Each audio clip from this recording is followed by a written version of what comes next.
Welcome to Hemp Opportunities, where our panel of speakers will educate and inform about the hemp industry and all its multi-layers of uses. They will also discuss the many opportunities within the industry as it pertains to agriculture, medicine, nutrition, and technology, and give a chance to presenting companies to pitch their products to our investor judges and the audience to be voted on. And finally, community, which in these trying times we need now more than ever. So let's begin. Hello, everyone. My name is Tracy Ryan, and I'm going to be your MC today for the Hemp Opportunities Speaker and Investor Pitch Competition Zoom webinar. I would like to welcome everyone that has joined us today to hear from an exciting and experienced lineup of hemp industry speakers, investors, judges, and companies presenting during the Investor Pitch Competition.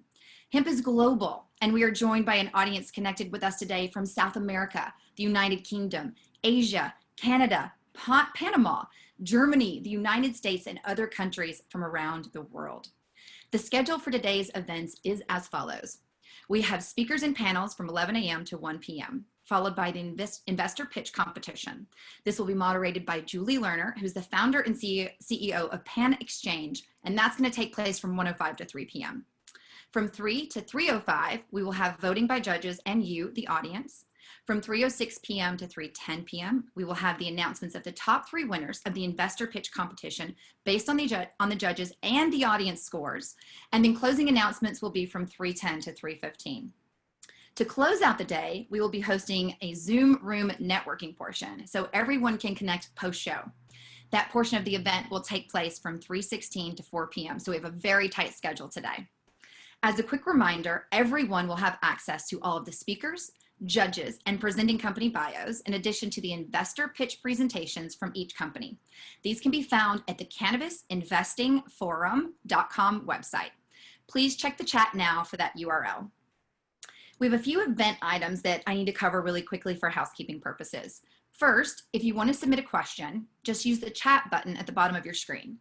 You'll see a little box over there. Please make sure you are chatting with all panelists and attendees, and there's a drop down where you can choose all. After the final pitch presentations, you will be presented with a pop-up window where you'll be able to vote on your favorite presenting company. We have a distinguished panel of judges that will also be voting on that. We are currently in what's called a Zoom webinar. At 3 p.m. when it's time for the networking event, we will switch from that to a Zoom room meeting, which is different. Here you will have the opportunity to interact with speakers, judges, and the presenting companies. You were emailed this Zoom link prior to the event, and we'll post the link on the screen during the closing announcements. It can also be found in the chat room, and when you click on it, you will be transferred from this webinar to a different Zoom room. And to our speakers who are listening, I will be working to bring you questions from the audience towards the end of each of your talks. If we don't end up with time for Q&A today, we will ask each speaker to jump in and answer the audience questions in the Q&A portion of the chat. The topics for today's events are as follows. Industry leaders will be discussing opportunities in the hemp industry for 2020 and beyond, and what is the current impact of the COVID-19 and the Farm Bill. And with that, let's get started. So the history of hemp is so fascinating. So I really wanted to begin with a little history lesson today. The use of hemp cord in pottery was identified in an ancient village dating back all the way to 10,000 years ago, located in the area of modern-day Taiwan. Finding hemp use and cultivation in the state range puts it as one of the first and oldest known human agricultural crops, which I found to be so fascinating. As explained by Richard Hamilton in the 2009 Scientific American article on sustainable agriculture, modern humans emerged some 250,000 years ago. Yet agriculture is a fairly recent invention, only about 10,000 years old. Agriculture is not normal. It is a human invention. It is also the basis of modern cultivation. Of modern civilization, not cultivation. This point was also touched on by Carl Sagan in 1977 when he proposed the possibility that marijuana was and has been the world's first agricultural crop, leading to the actual development of civilization itself. Now in today's modern time, the evolution of cannabis and hemp has been skyrocketed through mass initiatives statewide and national initiatives driven by the patients that have been positively affected by this plant. And that's exactly how I got here. My daughter Sophie was diagnosed at 8.5 years old with a very low-grade brain tumor called an optic pathway glioma. It was only within probably, I'd say, a couple of weeks of her diagnosis that we got connected to Ricky Lake and Abby Epstein. Ricky Lake, the talk show host and film star, and her producing partner, Abby Epstein. These women had just begun shooting a documentary that's now on Netflix called Weed the People, and it followed my family's journey for over 6 years. It was through these ladies and it was through their information about the cannabis plant and its medicinal benefits that really got us excited when our little girl was first diagnosed. Now, initially, we were just like most of Americans, and we were super stigmatized by the fact that cannabis for children could somehow be really, really bad. But after doing all of our own research and after really trusting in these women and after talking to Sophie's own doctors, we realized that we've been duped. Cannabis has been being researched for years and years and years and years. And a lot of this information has been suppressed from us, which is really unfair because after 7 years now in the industry, the amount of miracles I personally have seen have been absolutely unexplainable. First, with my own daughter, she had a low-grade brain tumor that normally doesn't really shrink with chemotherapy. It does, but it's rare. The reason for that is because this is a slow-growing tumor, which means the cells rarely divide. But with her tumor, and well, with typical tumors, those cells divide super fast. So the chemo really only goes after the dividing cells. Well, with my daughter's tumor, because it doesn't divide that often, or the cells don't divide that often, chemo is really just meant to arrest the development of it or stop it from growing. But that didn't happen with my kid. And in her first 13 months of chemotherapy, her tumor shrank by 85%. The immunological response was also absolutely incredible. She just stopped needing blood transfusions after needing 9 of them throughout the course of her treatment. And 4 months before that happened, she just was fine. And the doctors really couldn't explain it. So they gave the credit to cannabis. And this was 6 years ago. Through this experience and through starting my own company called Cannakids that we created 5 years ago that's now been rebranded CK Soul, we have seen patients from all walks of life, from all different disease types, from all different ages, see profound responses from autism to ADD to ADHD and beyond. And CBD has been one of the most powerful tools in our tool belt. My daughter today is on CBD that is very much like the hemp plant, but with a very, very rich cannabinoid profile and lots of terpenes packed in, but very low THC content, and on THCA to help stabilize her from seizures. She doesn't have seizure activity anymore as long as she stays on our oils. We've also been doing groundbreaking research looking at her because her immunological response was unlike anything that a scientist that I'm working with had seen in over 30 years. We've looked at over 17 of our Cannakids patients that were consuming our oils. We studied their blood and looked at their immune response, and the findings that we have been absolutely incredible.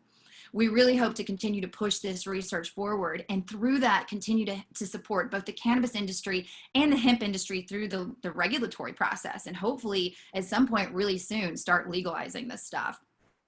Some of the patients that we have continued to follow and watch over the years, it's just been astronomical, really, what this plant has the capabilities of doing.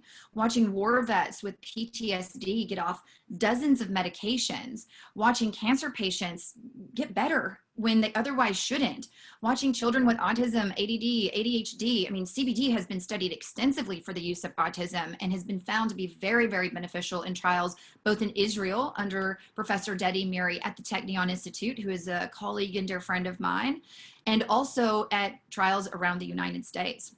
This plant is so powerful and has so many uses, from hempcrete to be used in houses that help regulate the temperature inside the homes, to fabric, to rope and material. I mean, hemp is just, the amount of uses and resources that we can use with this plant are absolutely endless.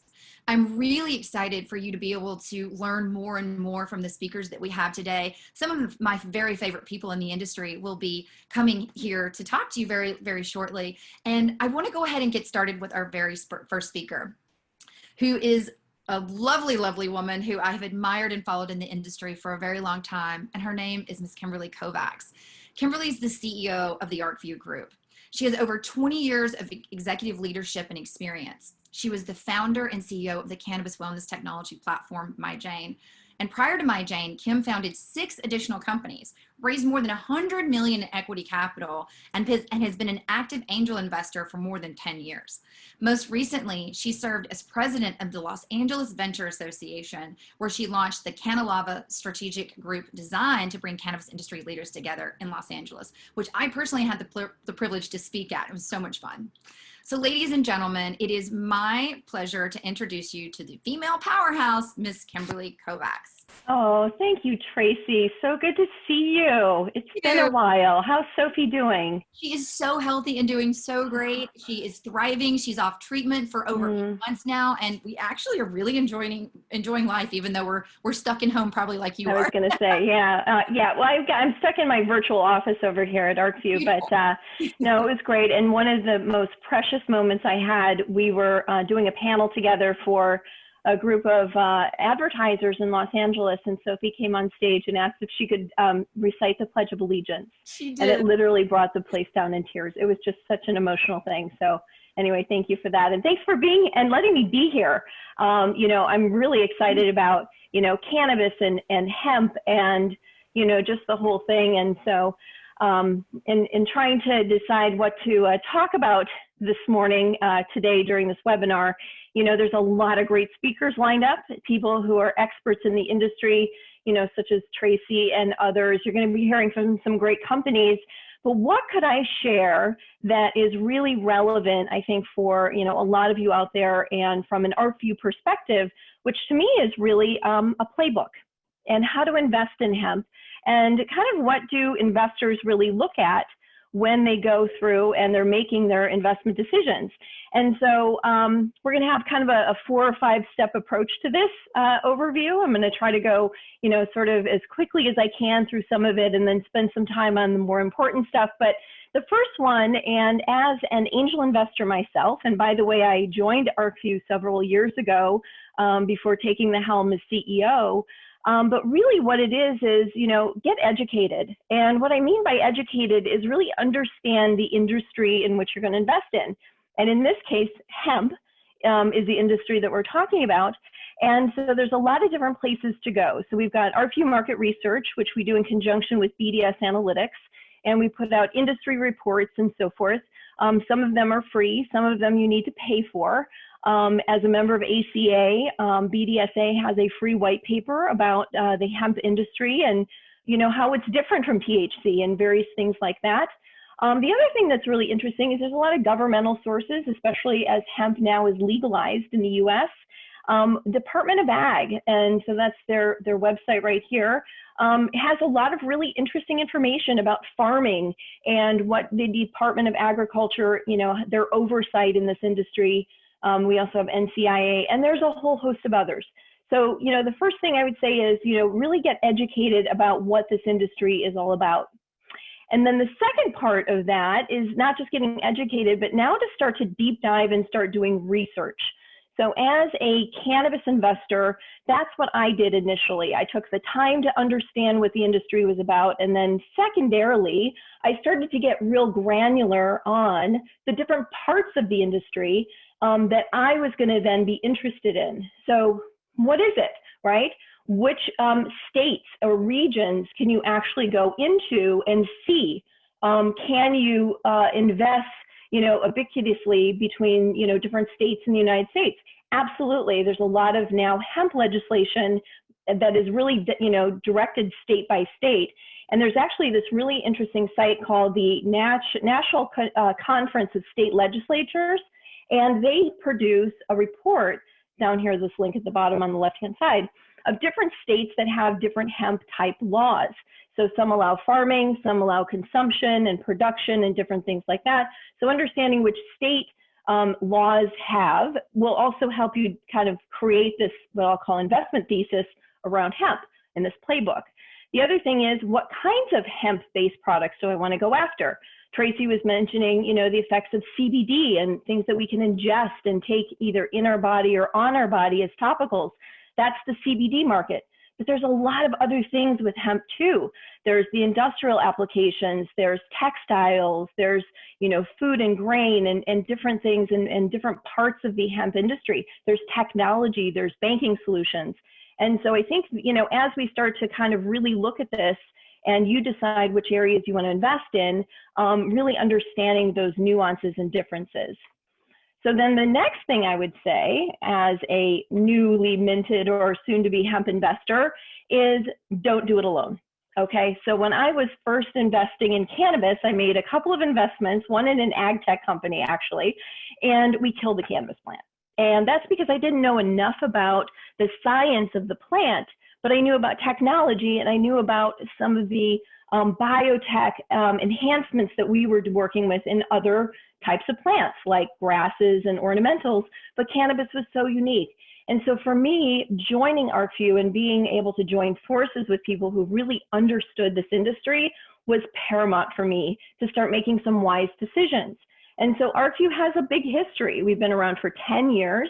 We see, literally thousands of different companies a year. We select the top of those to come and present to our members.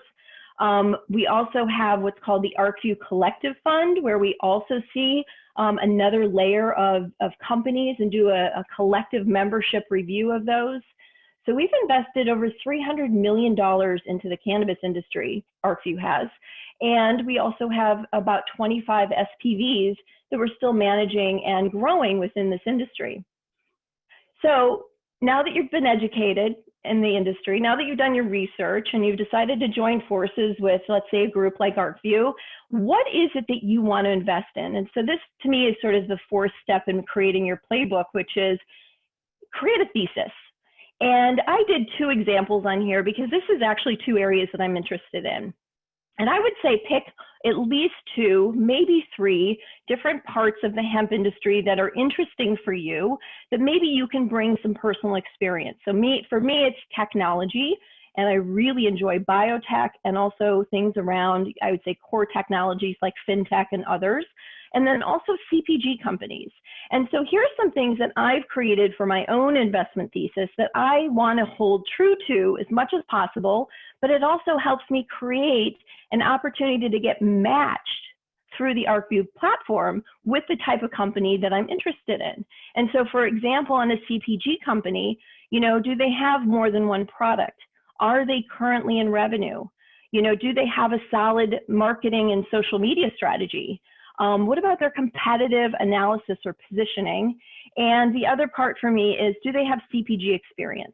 So they need to have someone on their team or in their advisory that has that experience, especially in the market they want to go in, which is really critical for us as we were doing MyJane, for example, and understanding the women's market. Then let's say I want to invest also in the biotech sector. So the companies that I'd be looking for, are they international or not? Do they have patents, or are they working toward getting patents in their space? Is the market large enough for what that particular biotech company is solving for? And again, do they have the right leadership and team? And if they don't, do they have the right advisories? So these are the things that I sort of really take note of. And I create, as I said, this playbook. But as I start to really delineate the specifics of my investment thesis, it helps me get matched with companies like Wolf or BevCanna coming out of our ArcView platform, so that I can start to see the companies that really make sense and match for me. So the last thing I'm going to say, which I could probably go on for many more hours in talking about cannabis investing, but is to seek great advice. So the show that you're going to see today is going to give you some nuggets of information, and I would say absolutely keep doing that. So things that we're talking about right now, our members are talking about. Do you invest in private companies or public companies? There's a lot of, things happening right now in the public space. So maybe private company is a place to go. Are brands a good bet right now? We're focusing on consolidations and different things. But one thing that's really interesting with brands right now, Tracy, and this is something maybe you guys are looking at too, is, there's some net new consumers with COVID and all these other things and focusing on health and wellness. And so, we're looking at those too, and net new categories like beverages. Those are pretty hot right now, or cold. And then the other one is like new things that kind of give you a new view. Are they global? Are they long-term? Like things like biofuel and textiles, some really cool stuff happening there. So anyway, so just to kind of recap is really understand the industry, get some research under your belt, build up your own thesis, This is a team sport, and welcome to ArcView. Kim, with the COVID-19 and what's going on with that currently, how have you guys really pivoted your view on companies? Because I know there's been so many companies out there struggling to really make it in this new environment. It's been a mess in cannabis. I haven't been able to pay as much attention to hemp because we haven't quite dove into that side of things yet. But what are you seeing change, and how are you pivoting in how you choose companies to actually invest in? Yeah, so it's, great point. And absolutely, the investment community has pivoted and is looking at things very opportunistically. So a couple things. One is deliveries and what I'd say touchless technology solutions are really hot right now because, consumption is up. I mean, that's the beauty of this whole thing. I mean, unfortunate that we're in COVID, but, people are really turning to cannabis as opposed to, other things like, alcohol or whatever. And so, consumption numbers are up. People do not want to go into a dispensary, so they want it delivered. And they also want the touchless technology, so they don't have to handle cash, which actually leads into another point, which is really promoting legislative change for like the Safe Banking Act. So there's all these really positive things. I mean, we were deemed essential. Going from illegal to essential, I mean, what, in 18 months? That's insane for California. So we have so much opportunity. And I think, the entrepreneurs are getting realistic now. They're being very cash efficient. They're being really smart with what they're doing. And those that are doing that right are getting funded. I have one more super quick question from the audience. Yeah. We only have like 1 minute left, but due to recent C-19 lockdowns across the country, many states, counties, and cities have suffered from drastic reductions in tax revenue, sales tax, hotel taxes, etc. Do you foresee more states, countries, and cities legalize marijuana medicinally or recreationally due to the new tax revenue? And we have about a minute to answer that. Yes, so I would say 100%. In fact, there's more cannabis regulatory or cannabis legalization on the dockets for city councils than ever before, especially in California. And I was actually a little disappointed that Anaheim punted it, but they were going to actually make a decision, which they've been punting this decision for a long time. But just think about that. Disneyland's been closed.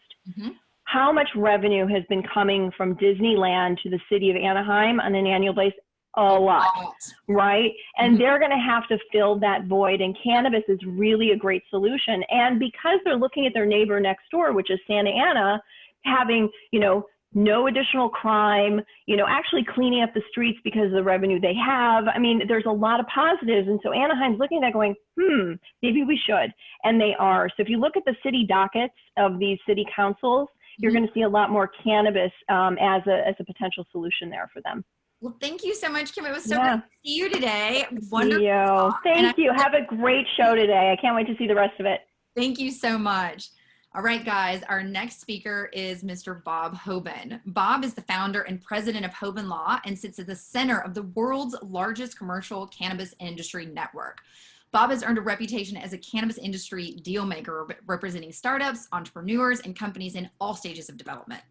Hoban Law is the world's leading cannabis industry law firm with offices in 17 states and 10 nations abroad, with over 50 attorneys who specialize in all aspects of commercial practice surrounding the cannabis industry. Bob was recently named a cannabis law trailblazer by the National Law Journal and has been consistently recognized as one of Denver's top cannabis lawyers for over a decade. This guy really knows what he's doing. Ladies and gentlemen, it is an honor to introduce to you Mr. Bob Hoban. Tracy, thank you very much for the warm introduction, and it's my pleasure to be here today. Looking forward to the rest of the program, and looking forward to talking about one of my favorite topics, that of course is the hemp plant. Thank you, Bob. Floor is yours, sir. Well, as I think about things over the last couple of years and how this industry has evolved, I used to make a suggestion that, do we really have a hemp industry, or do we have a CBD industry? And I would think that over time, the focus on CBD has gone so far to one extreme that it's kind of bounced back into the middle. And I would suggest very clearly to everyone today that we don't even have CBD as an industry. It's been relegated, properly so, to an ingredient. And it is an ingredient. And as such, to Kim's points a few moments ago, is it the biotech, the bio side, or is it the CPG side? These are critical components, but we've seen those things get put into their lanes as either medicine or wellness or food products. But also what we're seeing is this resurgence, this explosive growth in what I would call the full plant use. And we'll get into that in a little bit. What I want to talk about today really has two different sides. What has COVID done to impact the industry? And what's the outlook in that regard? And then what do we see, generally speaking, for the remainder of 2020, which has been a difficult year thus far for so many people, for so many reasons, but there is still a lot of positive things to look at as it relates to this plant and this industry. So what I'll talk about is sort of against the backdrop of regulations and the market numbers, looking at the economics, looking at the data to help drive those decisions. It's more context than anything else. So let's start with the COVID point. It does not necessarily seem to resonate with so many people, but deals that have been in existence prior to the COVID did in fact go through, and in our experience, most of those deals had closed. A large number of those deals had gotten restructured, perhaps because of the uncertainties associated with the pandemic, and there still are a number of those very same uncertainties. But at the end of the day, we did see many of those deals from an M&A perspective go forward. We also saw that the industry itself has been robust in that reporting from a number of our clients in the US and around the globe, that activity was up in some months and stable in other months. So it seems to be a good situation to operate in because of the public health nature of it for folks engaged in the CBD industry that have already had good, reliable distribution. But what we've seen is more of a focus on new deals coming to the table, sort of evolving to the higher level uses of the plant. Things that aren't as quote unquote sexy as cannabinoids. We're looking at more ag-based or infrastructure-based plays. The days of investing in extraction labs in the United States, I wouldn't say they're over, but there's been a huge build out of the extraction infrastructure, borrowing a lot of natural products, herbal products, and marijuana-related technologies. That infrastructure build out came to a screeching halt last year when so much of the oversaturation of the plant biomass really created a place with the lack of FDA regulations where products couldn't be moved as easily into the marketplace. And with that saturation and with that high capacity for extraction, a lot of folks found themselves with nothing to do and no ability to move their product. So that focus has led to infrastructure development, ag-based development, harvesters, decortication, which removes the fiber from the plant, of course. We're looking at the derivatives of the plant from a cellulose, heliolose, lignins, and sugar perspective, and the various sectors that those parts of the plant ultimately do service. We're looking at seed conditioning, seed cleaning equipment. Yes, there's extraction in these facilities, but farmers are moving because of USDA regulations towards a more whole plant use. No longer is the majority of what's being planted focused on feminized varieties just for cannabinoid production, at least in the United States. And I'll do a brief comparison of the US versus what's happening in the European Union here in just a moment. But let's continue down the road of COVID. We've also seen an impact on the food supply chain outside of industrial hemp, of course, because of interruptions in processing, because of lockdowns, because of transportation infrastructure lockdowns during the last several months. This has created a protein deficiency with a number of supply chain nations around the world that has exacerbated their existing protein deficiencies. Of course, hemp can fill that. So we've seen grain demand and grain pricing increase, although not remarkably. It's still not a scenario where comparing hemp grain to grain from other plant materials is apples and apples, because the price for hemp grain remains so high, and it just hasn't been integrated yet into the world food supply chain as a major component. Although we're seeing those doors begin to open and continue to open. In fact, a lot of the Canadian supply was ultimately replanted here in the United States because of border crossing and international commerce concerns, at least. that evolved and emerged during the early days of COVID. We've seen folks selling CBD make claims. CBD products make claims that somehow CBD can cure the coronavirus or address the symptoms. And we've seen crackdowns at a number of states. It certainly hasn't given the industry very, very much credibility in certain circles, but in other circles, it has the utmost credibility. We've seen the United States federal government issue a research panel under its National Institute of Health to study the use of cannabinoids for the treatment and or impact of the coronavirus on human beings. And we've seen positive results come out of that. We've seen news stories from different research firms around the world indicating that the anti-inflammatory properties combined with other properties within the industrial hemp plant found in cannabinoids and terpenes actually help mitigate symptoms of the coronavirus. But it still doesn't mean that folks can go out and make those representations and those claims when they're selling products in the marketplace. And that speaks to perhaps the level of sophistication of the industry operators, although it's gotten remarkably better over the last several years as it moves towards a mainstream product or at least mainstream ingredient at brick and mortar stores all around the world. We've also seen the evolution of smokable hemp products and even THC products that come from hemp on the really, really aggressive side of the industry. And those had been exposed in part by the COVID scenario and the slowdown, which has brought attention to businesses that otherwise might slip under the radar. And finally, as it relates to industrial hemp and COVID, we've seen a major incorporation of hemp or cannabis generally as a plant species into economic development plans around the world.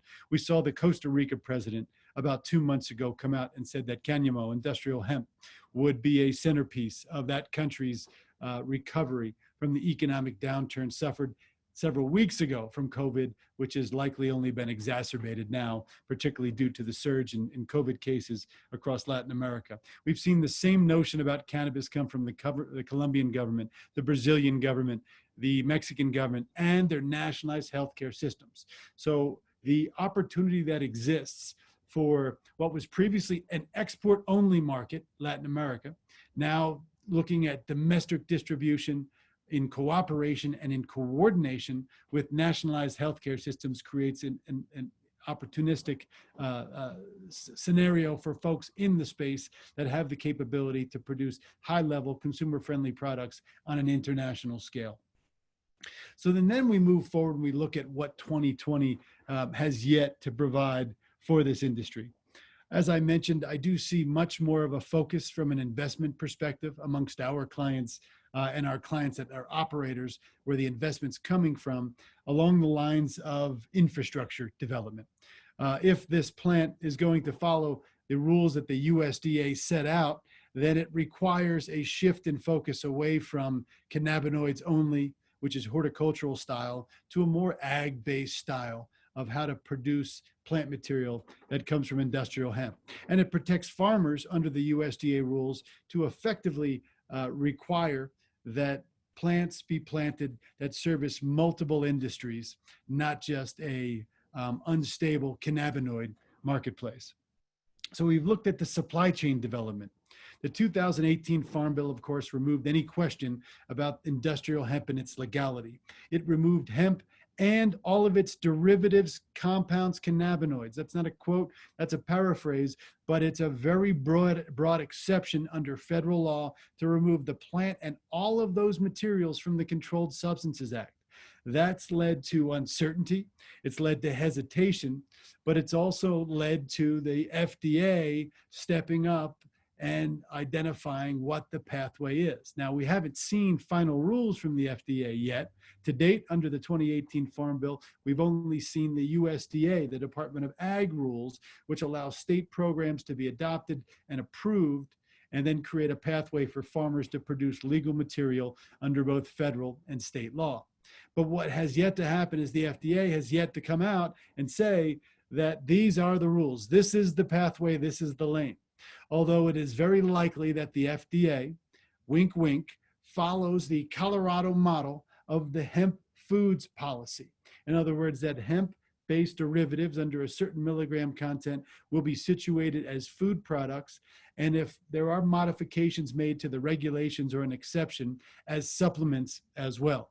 And of course, you're going to have cannabinoids be introduced as active ingredients in a number of new drug applications over the next number of years as major pharmaceutical companies step into this space. As I alluded to earlier, there's sort of a divide about what's happening in the US versus what's happening in the European Union. And the European Union is probably the second largest market of consumers to provide cannabinoid-based products for human consumption to and into. And there were thousands and thousands of brick and mortar stores that sold these products until recently, when plaintiffs' consumer protection lawsuits, because of something called the novel foods issue in Europe, limited that distribution in brick and mortar substantially.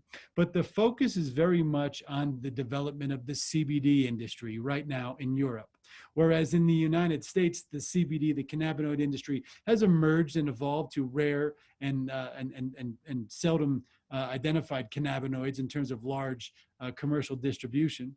It's evolved past that to this full-blown plant approach, which the USDA encourages and perhaps even requires, which is interesting considering the European Union has had these products in the marketplace and regulations for so very long, prior to the US putting the 2014 Farm Bill in place. And now all of a sudden, they're back to where we were a couple of years ago. But we need to see consistent regulations come out of the European Union, the UK, no longer a member of the European Union, and the United States to set the world standard for both the use of isolates and broader full spectrum compounds in food products. We've seen that there are these 1% countries that allow up to 1% THC content in the plant material, at least presumably getting advantage in the cannabinoid market, but they become less advantageous when they look at a full plant use ag-based commodity marketplace. And that's kind of the shift we're seeing. Plus, I would venture a guess that once Customs and Border Patrol understands that 1% THC hemp outside of the United States, absent a federal change here in the United States, would be considered marijuana, and stops imports of hemp-derived materials outside of the United States. So having the 1% THC is actually not a benefit except for efficiency purposes, but for marketplace and regulatory purposes, it might even be a detriment. As we look at the FDA rules come out and we look at different countries around the world, we've seen our neighbors to the immediate south and the Mexican government move forward on a plan after they previously allowed North American US-based companies to register CBD products with their FDA equivalent, called COFEPRIS. And that is something that we saw. We saw that stopped. And now we see new laws and new rules being enacted in Mexico, which will prompt regulations in the beginning of 2021. We've seen the Anvisa nationalized healthcare system in Brazil take a stand in favor of replacing prescription medications with low-cost plant-based medicines for purposes of budget and public health, and that's moved forward. And then we've looked at the stability of pricing.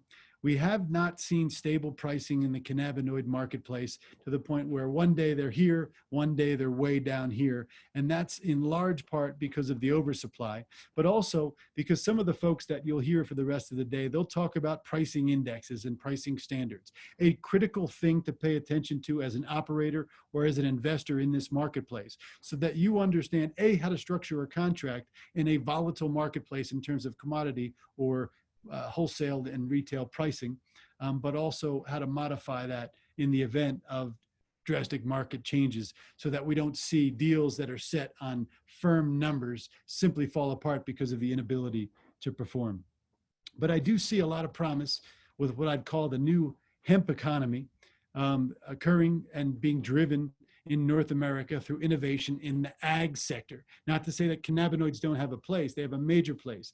But as we look at fuels, and as we look at the building blocks for plastic, and as we look at graphene as a superconductor, and as we look at other uses of the plant material, we see oil and gas companies from Texas taking major research steps forward. We see plastic manufacturers of water bottles across the country, retailers that use plastic bags, looking at hemp-based packaging. We see Fortune 500 companies looking at hemp-based packaging. So those are all things that I see coming in 2020, which is very exciting. And with that said, I'd love to take a couple of questions here, Tracy, or if you could help point out where they might be on my screen. I'd be more than happy to help you with that, Bob. So much information. Thank you. It's really great to see you again and learn so much incredible stuff about hemp. So we have 2 questions right now. Question number 1, when do you foresee the banking industry finally accepting hemp businesses as legitimate? Does hemp need to be legal federally for the current climate to change? So hemp is indeed. Did you hear me okay, Bob? I am. Can you hear me okay? Yes, I can hear you. Yes, sir. All right. Hemp is indeed legal federally, and banking should not be a problem. I say should, but of course we've seen banks that have either failed to understand or failed to recognize what's clearly in black and white words in our federal laws. So that's required. As lawyers, we've been able to turn those banks around almost 100% of the time and say what you're dealing with is a legal substance. But then sometimes they make the distinction of, well, if you're growing a legal plant versus a plant material, a CBD product, for example, that's not yet regulated by the FDA, that means it's illegal. Well, that doesn't mean it's illegal. It just means it's not affirmatively regulated as CBD. But these legal nuances are sometimes lost. So banking is and should be available. There's no 280E tax issues that the marijuana or the cannabis side of the industry faces. And if there are banks that refuse to work with you, there is a number of others, but there's also ways to change their mind based on facts.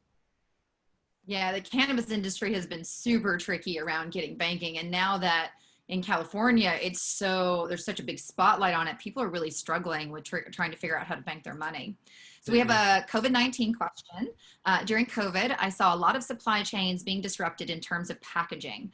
Many brands received their packaging from China. Do you see more brands switching to solely purchasing packaging supplies domestically now? And does that give startups like myself bringing hemp packaging forward an advantage? It's a great question. It's a great question. I think that, yes, it gives you an advantage because of the decreased participation in that supply by those Asian countries, China in particular. But here's an interesting thing. We've seen Mexico step up to the plate in a major way and replace a lot of the packaging needs for a lot of this entire industry. Percentage-wise, I can't tell you, this is not scientific, but I do know that dozens and dozens of people that I've worked with, reviewed contracts for, that they've gone to Mexico to get Mexico to provide packaging for them, which has been an increase in the Mexican economy as well, but also a nice segue for Mexico as a soon-to-be major world participant in the global cannabis industry, which I can't even believe we're talking about, which is so exciting.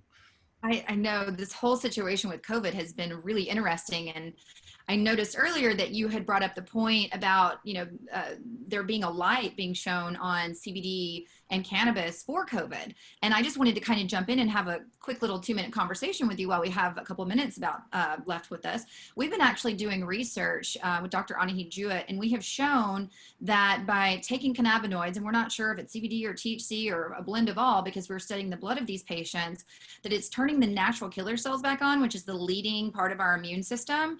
And there's now research coming out of Canada showing that cannabis consumption can boost the immune system and help fight COVID by 70 to 80%. I actually really truly believe that this is the case, and we think that we're going to have research pretty soon that helps to support that initiative, because what we're seeing come out of China is that the COVID-19 is killing and destroying the NK cells.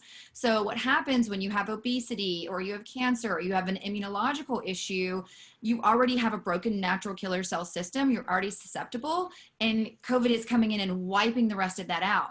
Well, cannabis, CBD products actually turn that system on and boost it up.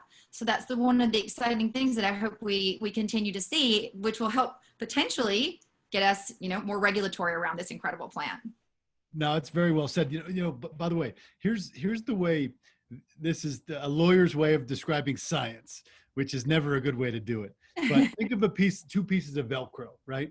When you use a cannabis formulation, it takes that one piece of Velcro and turns it upside down. And then what happens? So the exterior Velcro is COVID. Your body is the other side. It doesn't allow, it creates a situation which mitigates the opportunity for the virus to interact with your body and actually attach to the human body and the human body systems. That's my lay description of what I understand it can do. But mixed with other things such as something called NAC and something called mullein and something called vitamin D3 and melatonin and quercetin. There's lots of combinations that they're studying right now that seem to have an impact. But even if they do, and I believe that they do, to your point, Tracy, that doesn't mean people watching or listening can go out and put a product out in the marketplace and said, look, this is what that does. And unfortunately, that's not common knowledge all the time.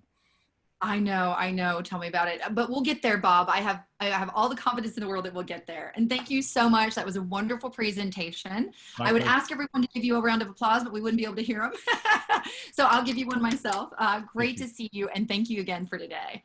Appreciate it. Ladies and gentlemen, we are now going to move on to our next speaker, who is Miss Julie Lerner. She is the founder and CEO of Pan Exchange. She is the leading benchmark provider and institution's grade trading platform for physical hemp and other commodities. Lerner began her career with Cargill International in Geneva, Switzerland, and later moved on to Cargill's senior Latin America sugar trader. She's worked in electricity markets for Sempra Energy Trading and in agricultural weather derivatives with Excel Financial. Geographically, her area of expertise covers the US, Europe, Latin America, and East Africa. As managing director of Golden Seeds, an angel group focused on early stage investments in women-owned ventures, Lerner provided entrepreneurs with strategic business advice and access to funding. Please, ladies and gentlemen, help me in welcoming Miss Julie Lerner. Thank you so much, Tracy. Can you hear me okay? We can, Julie. We can hear you. Yep. Excellent, thank you. Well, I appreciate the opportunity to be here, and it's great to go right after Bob. A lot of the comments I'll be making dovetail nicely off of his presentation, and I'm absolutely convinced that he was a commodity trader in a former life, because he's got amazing vision on where this market's going. So what I'd like to do today is, in the short amount of time we have, I just want to talk to you from US investors from a commodity market trader's perspective. So as Tracy said, I do come from the physical side of the business with Cargill, Sempra Energy Trading. Electricity was the first new market I was in when the market became deregulated in the US, and then weather derivatives as well. So we'll talk about these next 5 things here. And let me just jump right into it. Let me tell you what Pan Exchange is. We are the leading benchmark price provider in US hemp markets and the only institutional trading platform for hemp. It's not our first market. We have over 30 different agricultural products in East Africa that are available for negotiation and trade. And we're the de facto benchmark price and trading platform for the 120 million ton specialty sand market that's required for oil and gas. Just a note about the benchmark pricing. We prefer to call ourselves a price discovery platform, and that's because anybody who submits data on our site is a vetted member of our exchange, which is to say a grower, a processor, a trade house, or end user. A typical price reporting agency would also take values from a broker or industry analysts. We don't feel that those prices are reliable for our methodology, so we don't use them. And most importantly, the majority of these prices come from real bids, offers, and trades that are on the site, so it doesn't get any more objective than that. This slide, I made this slide a year ago and weirdly didn't have to change it for today. And it felt really bold to say a year ago that cannabis is never gonna be a commodity and hemp is a commodity out of the gate. And there's just a couple of key points here. First of all, since last year, there hasn't been another state that has both medical and recreational cannabis legalized. This is not a trend yet in the US. One of the biggest things is the hindrance of interstate commerce. A surplus in California stays in California. You can't move it to another area. But the biggest reason why You will see a hemp derivative contract on a major exchange for price hedging and so forth. And why it will never happen in marijuana is because commoditization is inconsistent with branding. So marijuana is taking on celebrity endorsements, it's marketing brand names, whereas out of the gate, CBD, hemp for CBD, we're just talking about percent CBD for biomass, whether the crude oil is winterized or non-winterized. You trade it and you negotiate it based on specifications. So that less bold of a statement today, but pretty important. So this slide here is the foundation of pretty much the rest of what I want to talk about. Here in Colorado, we have the University of Colorado has the JP Morgan Commodity Center, and they invited me to present this white paper on the commodity market evolution. Because when we look at new markets at Pan Exchange, we found that there's a very distinct path to maturation. If anyone wants to geek out on commodities, you can find this in our blog. I won't tell anyone. So the easiest way to understand this is let's look at the far right, okay? This last step, which is focusing on operating efficiencies. So these are your cash crops, corn, wheat, and soy. This is energy markets, it's metals. This is where your big trade houses are. We call them in ags the ABCDs, which is ADM, Bunge, Cargill, and Dreyfus, and so forth. So what's happened is these markets are already sophisticated price hedging with futures contracts. They have vertically integrated and then even pulled back again. It's nearly perfectly competitive. So the last place they can go now to focus on growth and new profit is focusing on operating efficiencies. Unfortunately, most of them are hoping that blockchain is going to be the answer for them, and it won't be. So sorry about that. So let's go back to hemp and go to the far left side. So the very first state of a raw material that's becoming a commodity is this concentrated supply chain. So here's where surety of supply, just make sure you get me a product on time that's consistent quality. That is the #1 priority. And price doesn't even come into focus then. The next step, which was accentuated in hemp with the 2018 Farm Bill, new supply enters the market. Now, usually these new suppliers are either technologically at an advantage or geographically advantageous to the incumbent. But two things happen. The buyers are less worried about where they're going to get the product, and price becomes the most important thing. So this is where Pan Exchange comes in. So the cash market begins, we do our benchmark pricing, and of course, the oversupply happens. So you can see here that hemp for CBD is between this 3rd and 4th section here right now.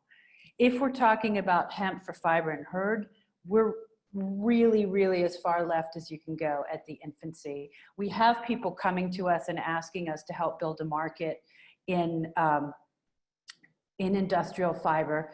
But the reality is you need to be building your direct relationships between buyer and seller. You need to be growing to specification with regard to hempcrete and plastics. You need to talk about durability, for example, making sure the machinery runs smoothly. For textiles, you need to make sure it's got the resilience you need. And then you need to go back and grow it to scale the following year. So you can see how far we have to go for fiber and herd market. Also, I don't think you'll ever see somebody who's running an online exchange talk about this either, but the key going forward at any stage of maturation is to have your dedicated supply chains as well as have in hand in the cash and spot market, and that's where we play at Pan Exchange. This is the difference between being a market maker and a price taker. It gives you the most optionality, information, and leverage to negotiate half of your deal flow directly and the rest in a spot market. So unique factors here, funny thing, this was last year, and not much has changed here. The pace of change is unprecedented. There's a near complete lack of infrastructure, but we're doing a lot better now, and it's still very fragmented. Things we need to look for today. Sorry, I didn't realize they were timed. Again, the pace of change is still unprecedented. Prices of biomass from July to this January were down 84%. And they continue to fall further on the refined side. This is because the biomass, as you all know, was refined to preserve the quality. And it's really important to understand and accept that we're going into this crop year with a very large oversupply. CBD, as Bob said, an ingredient market. And a little bit of hemp goes a very long way. I'm very bullish about CBD as a product, but it will become a specialty market in comparison to fiber, herd, and feed. And by volume, this is going to become more of a cash crop like corn, wheat, and soy in the long run. It's going to be about economies of scale.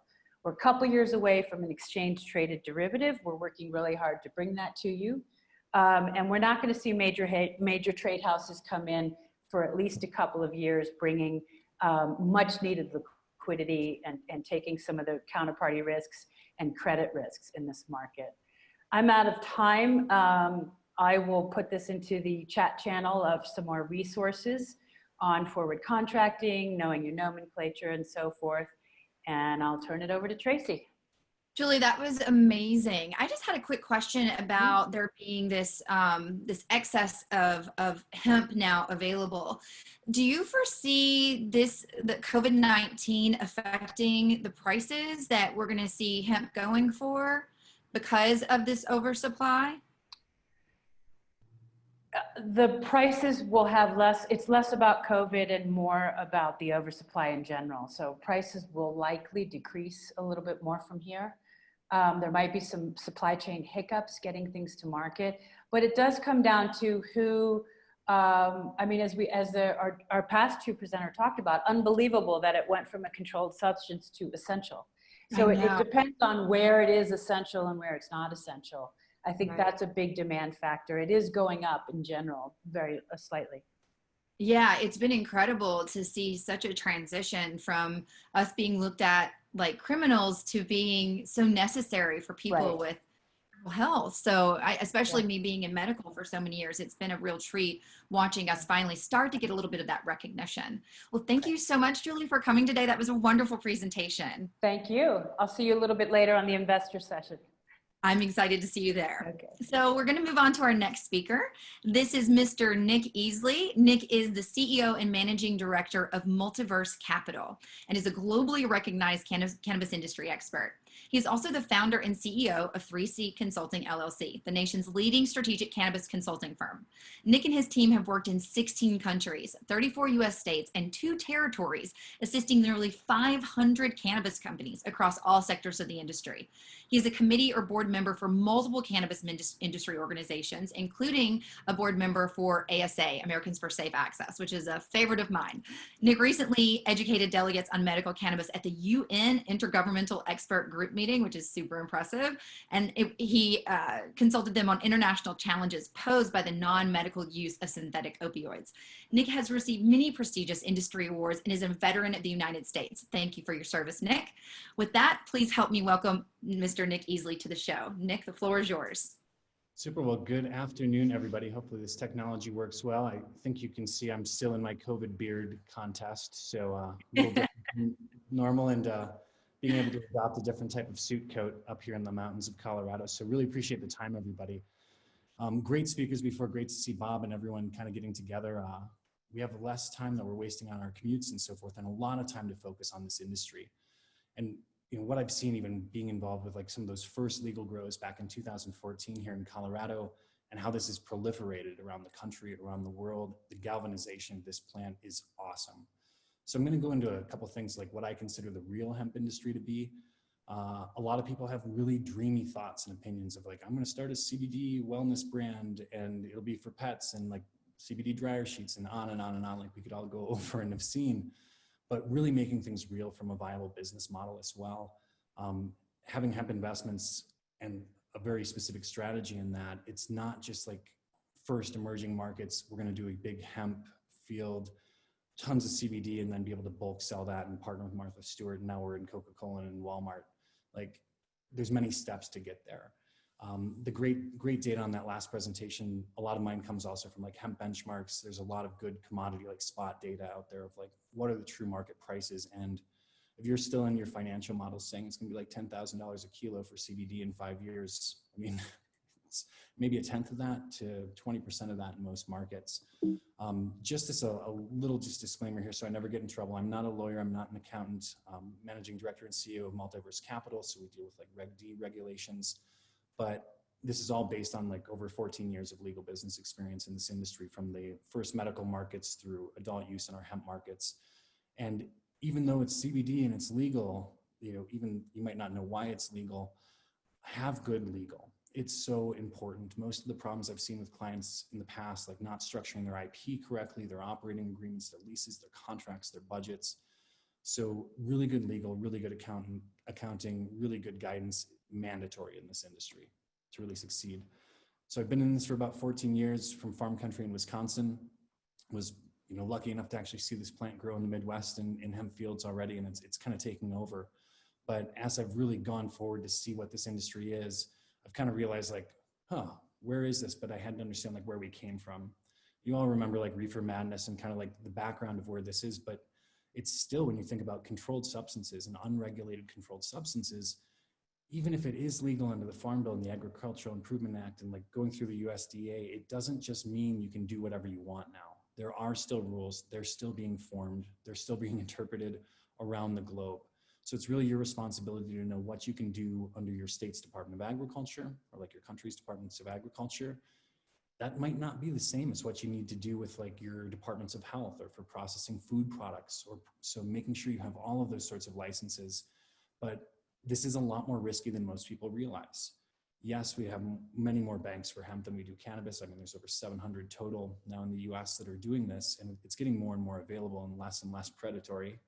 It's no fun to pay $4,000 to $5,000 a month in some cases, and 2% on cash deposits to deal with this, or how predatory some of the payment processing solutions are for even selling hemp-derived cannabinoids online, where normal supply companies of ours, maybe 2 to 3% for like credit card transactions, being able to see like 6 to 9, like there's cost to doing business in this, but you have to really know where we came from. And hemp was really why this was all made illegal in the first place, I feel, and it's really been shown. So when we see like what's happened here, like, wow, in the last 6 years to imagine what this first provision was under state departments of agriculture and institutions of higher education being able to experiment with some plants to now hundreds and hundreds of different varieties. But with 47, nearly 48 states almost soon to have like very specific types of laws and language, and then federal laws on top of that, it really is a big opportunity. But whenever there's a huge opportunity, not just even talking about in COVID times now, there's going to be a lot of people that come out for this. And if you can make 17 times more per acre than corn or soybeans, you're like, what the hell am I doing in that? And that's why many states, what's great about this is we were always this like black sheep, like the medical cannabis industry, the adult use cannabis industry. But then as this started to progress and change and hemp became a part of this, people that would have never have been a part of our conversation or dialogue jumped on our bandwagon board, and it's all the same plant. Yes, if you have high pressure liquid chromatography instruments, you can analyze that and test that and know what certain percentages are of those cannabinoids, but it's still the same plant, and we got to honor that and move forward as we do this. But we have to know, like, if you don't make viable business models, this is it's just a dream. And it's been a beautiful dream, but I've seen nightmares along this path to where, it grows, people see these big upticks, but then you look at other aspects where like, why is this the first year in many states that they're planting less acreage?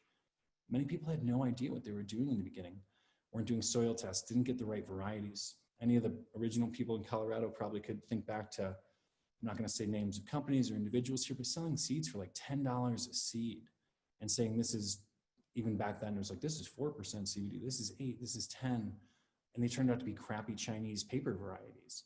And then once you're doing, or they just pissing hot, like testing hot over 0.3% THC, and it wasn't the varieties that people thought they were getting. So people literally bet their farms on these magic beans and seeds that they paid way too much money for to not actually get what they anticipated getting. So that the genetics and the stabilization of genetics has really progressed leaps and bounds over this last few years. And there's some great new companies coming out with that.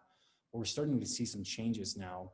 I mean, just like Bob said, with the FDA, USDA side, I'll get into novel foods a bit more on the EU side, but this plant's been growing around the world for a long, long, long time. And now as countries are opening up for economic opportunities, I constantly see, though, that people just think it's legal. I don't have to follow anything when it comes to food processing, correct labeling. We've had clients we've had to do compliant labels in 50 states, and it's different in each state how they're labeled. You can't just do a pop-up online store and try to sell some new product. It has to be a quality product. And this is the sad thing, is being like a disabled vet and like knowing, like, if you're injured and there's some sort of medicine, like if someone has cancer or something, they'll do anything.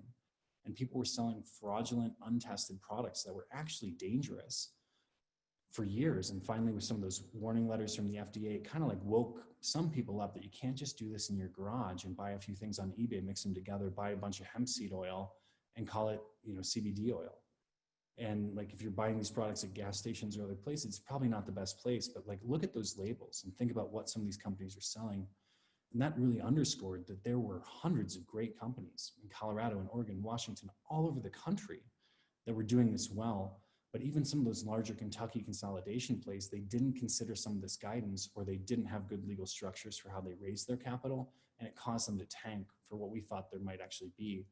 So thinking about the oversupply, currently there is an oversupply based on the demand and the proliferation of products. Because, as we move forward, I mean, many of the products that people are making, they're not following any of these guidelines. And then it turns out that they can't sell these. And when I think about all of the products that were in the EU, these like hemp stores and like CBD cafes, they're just, if you've been to Amsterdam, if you've been to Prague, just everywhere. Like, I love the one where it was like payment processing loans and like also selling CBD. And you're like, oh, wow, great new buzzword. But novel foods is much more important than anyone really realizes when it comes to making food supplements and products. And we talked about this for years as this was being interpreted, of how novel foods would change European produce and also the ability to import certain sorts of products to those markets. So if you're in the European space, this is much more serious than you can imagine. It takes time, it's expensive, and it's like adult stuff. And if you're trying to do products, like, they'll be shut down. They won't be able to be carried by big box or any sort of distribution channels. So you have to think, what's the most compliant level of certifications or processings, standardizations that you need to follow to sell to your hardest import market?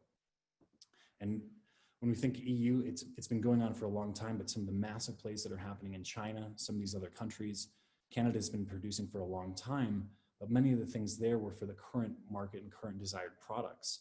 Now, this is what people think about. Thank you. Like, I love how, I hope someone would laugh. This, a good friend of mine made this meme recently from Wake and Bake. And it's like, there's a new cannabinoid on the street. It's like, wow, it's not just THC and CBD. There's hundreds of these. And we're barely beginning to study these, but I mean, even CBD prospectors in 2018, like, it's going to be the next one. We have to get ahead of this. But there's so many cannabinoids, so many types of companies. But when you think of like Manitoba Harvest, or if you're buying hemp hearts or something in the United States, most likely it's coming from those companies. They were purchased to like add positive things to balance sheets for some of those large overinflated public companies in Canada.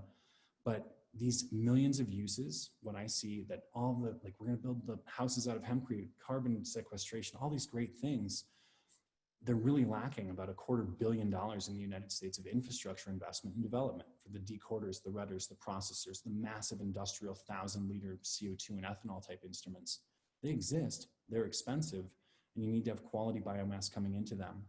And if you're going to go into some of these new channels, just know it's not about trying to like create something. It's like, how do I make something that's for a positive exit from like my IP, or what can I sell to Dow, DuPont, like Monsanto? Sorry to say it, but that's the exit that investors are looking for. You having a hemp farm in Tennessee and growing 20 acres and doing some CBD processing in some barn, and then you're going to bulk offload it to someone else. Well, there's about 1,000, 2,000, 3,000 other people thinking that exact same thing. And they have been for years.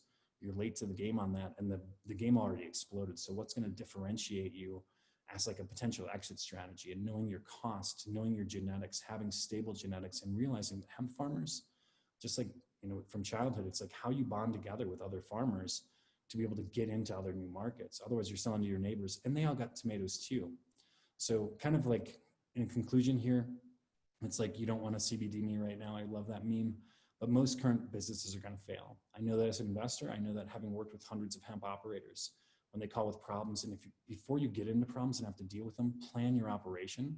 Realize this is an agricultural commodity, as stated, and there are seasons, there are agricultural vectors, there's cost components, there's force majeure act of gods, of tornadoes and crazy hailstorms or grasshoppers. So you have to get ahead of these things with planning and have an option to get this to market. Because if not, you're just producing a bunch of a product and it doesn't make sense from a viable business model. So I'm not sure if there's any time for questions at all. Just really pleasure to meet all of you virtually here and share my wonderful new luck, and wishing everyone some good success out there with this plant this year. Nick, I just had a super quick question for you. When we were looking into getting into hemp, one of the things that I was consulted on when it came to credit card processing is to get multiple processors, because we had a situation, I think it was last year sometime, where the credit card processors just stopped taking hemp money, and a lot of people had no way to collect money. What is your opinion on that? Do you feel people should have more than one processor when getting into the hemp industry? Well, more than one anything. I think COVID more than anything taught us that we cannot be reliant on single supply chains for anything that's vital to your business model. So be it your seeds and someone not being able to deliver your 100,000 clones on time, or your greenhouses, or your payment processing, you always have to have redundant systems in these businesses. I mean, we've seen companies shaken to the core over something like that, or running out of the packaging, like someone mentioned. Like when you look into like Sana Packaging, some of the other new ones coming up that do great hemp products that aren't the Chinese varieties, I mean, they just are able to capture major new market share. So with payment processing, there's also some aspects with where they're located and the taxes that can go into that. But there's plenty of them now. So negotiate your best deal and always have a contingency for any single point of failure. Thank you. That is such great advice and a wonderful talk today. It was really great having you, Nick. Thanks, everybody. We are going to now go to our next speaker, Miss Kim McCarthy. Kim is the founding partner for the Pipeline Strategies. Having consulted for 20 years, Kim entered the financial services arena with FINRA licensing, S6, S26, and S63, to champion the role of AVP recruiting and marketing, leading Forrester's independent BD IRA FESCO through a 3-year growth period for both. Kim became a solopreneur, which I love this new terminology, with the Pipeline Recruiting, offering talent advisory and recruiting services along with the recruitment, marketing, and creative campaigns. In 2019, Kim entered the cannabis and digital marketing arena by launching Harvest and Plume on the hemp side, and the cannabis session serving both sides of the plant. Her services expanded, offering people strategies to guide organizations towards opportunities and branding themselves as an employer of the choice. Please join me in welcoming Ms. Kim McCarthy. Thank you very much, Tracy. Honestly, that cuts down a lot of just talking about myself, which is good. Kim, sorry to interrupt, Kim, but it's a little hard to hear you. We may need to have you turn your volume up just a little. All the way. How about that? Okay, great. Thank you so much. The floor is yours, ma'am. Okay. So having that background, let me tell you how I came into the industry. And it was really by default. My son was diagnosed with allergy-induced asthma of unknown origin. And he was, I think it was in 6th grade at the time. So I was looking for a lot of clean alternative living situations. And that took me down a rabbit hole for a long time.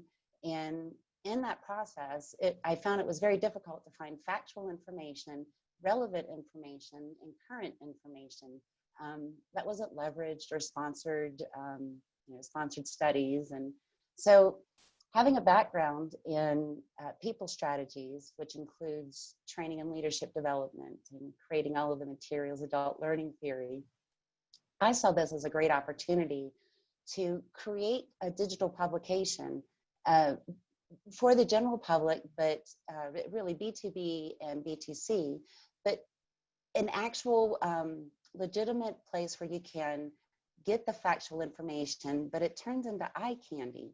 And because it's photojournalism and adult learning theory that's put into the formatting, and what it does is create a sense of bond and pursuit for literally the knowledge as you're going through this process. So knowing what I had gone through, and that allowed me to come out of the cannabis closet And when I would try to deliver this information to others, family or friends, it didn't matter. There's still a lot of belief system and stigma around it. So that's why I came up with this opportunity. And then I wanted to make sure, because really my background's all in people strategies, I wanted to make sure that this would create opportunities for others. So that's why this is a little bit different. I'm going to share my screen, and I will end up giving you the link to this. And what I want you to do after you get the link is to literally explore on the screen, because it's about an experience. Here we go. My screen. Sorry about that. There we go. So I just went over my background here. Oh my. Sorry, I'm used to working on a Mac, and now I'm on a PC. Everything's backwards.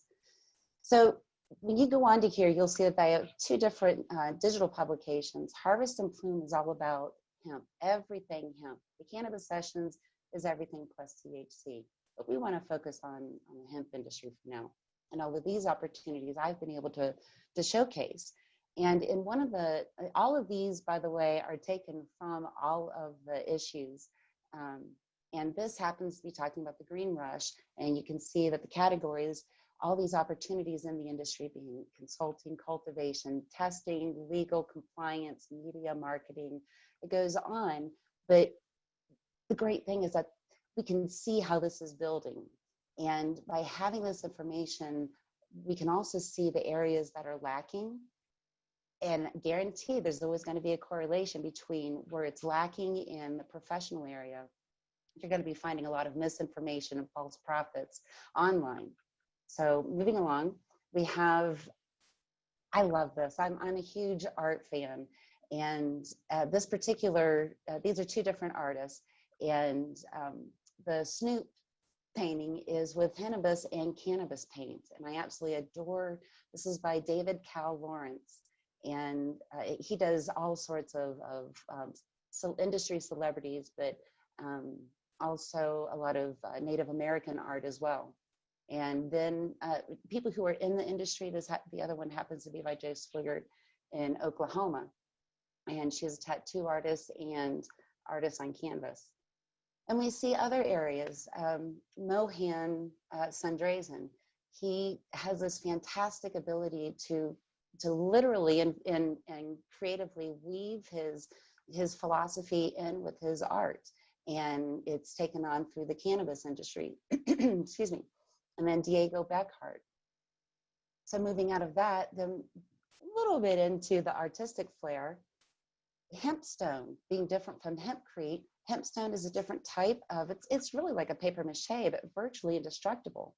And I came across this industrial engineer and artist his name is Jacob Frank. And anyway, he designs canna guitars, and they're absolutely amazing. And it's through hempstone. And here we go. So then, of course, that brings in Morris Beagle and his hemp guitars as well, and seeing the difference between them and these wonderful opportunities in creating more art through the music industry. Then taking that on to hempcrete, this is absolutely fascinating, and this is where it actually started for me, because the walls are, using hempcrete is really one of the best living situations that an asthmatic could live in. And this was the beginning of my many rabbit holes I went down. Since then, I've actually designed on paper, not by architect, but I've designed 5 different homes utilizing the concepts of sustainability and hempcrete. More opportunities. And then, of course, a lot of people may already know about hempwood cabinets. And there's this awesome company in Kentucky, and they've come up with hempwood flooring. It's the Hempwood company. And I mean, things are just exploding. And I love to be able to create a platform and a venue to showcase that this isn't about the THC cannabinoid. And I wish more people would understand that all of that's broken down into cannabinoids, which also on the plant side, breaking that apart into creating industrial products such as this. You move into textiles. You know, you can go from literally building your home to furnishing your home with everything in hemp. You have your clothing. Moving on to nonprofits, the hemp industry, we're showcasing, looking for sponsorship. I just received this 2 days ago that we're now going to be looking for NASCAR sponsors, specifically for hemp and CBD, because NASCAR recently approved those as sponsors. So this is a really big opportunity that not only do I want to showcase, but it also allows the industry to grow, and it's a place where you can provide factual information and share it and not feel bad about it. It's eye candy you want to share.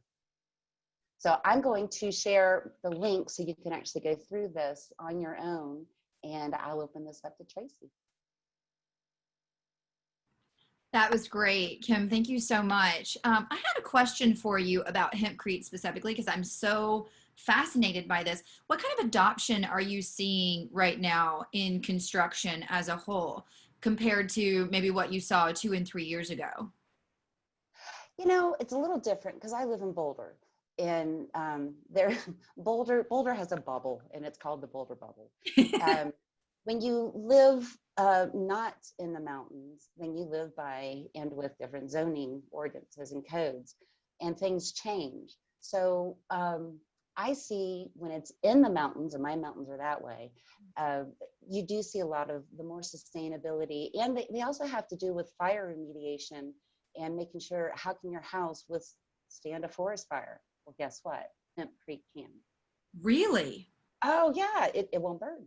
That is not a fact that I was aware of. Can you explain that a little bit in more detail? We still have another minute left. Sure. Hempcrete really is just 3 ingredients. It's water, hemp hurd, and limestone. Well, after it cures, it basically fossilizes. It won't burn.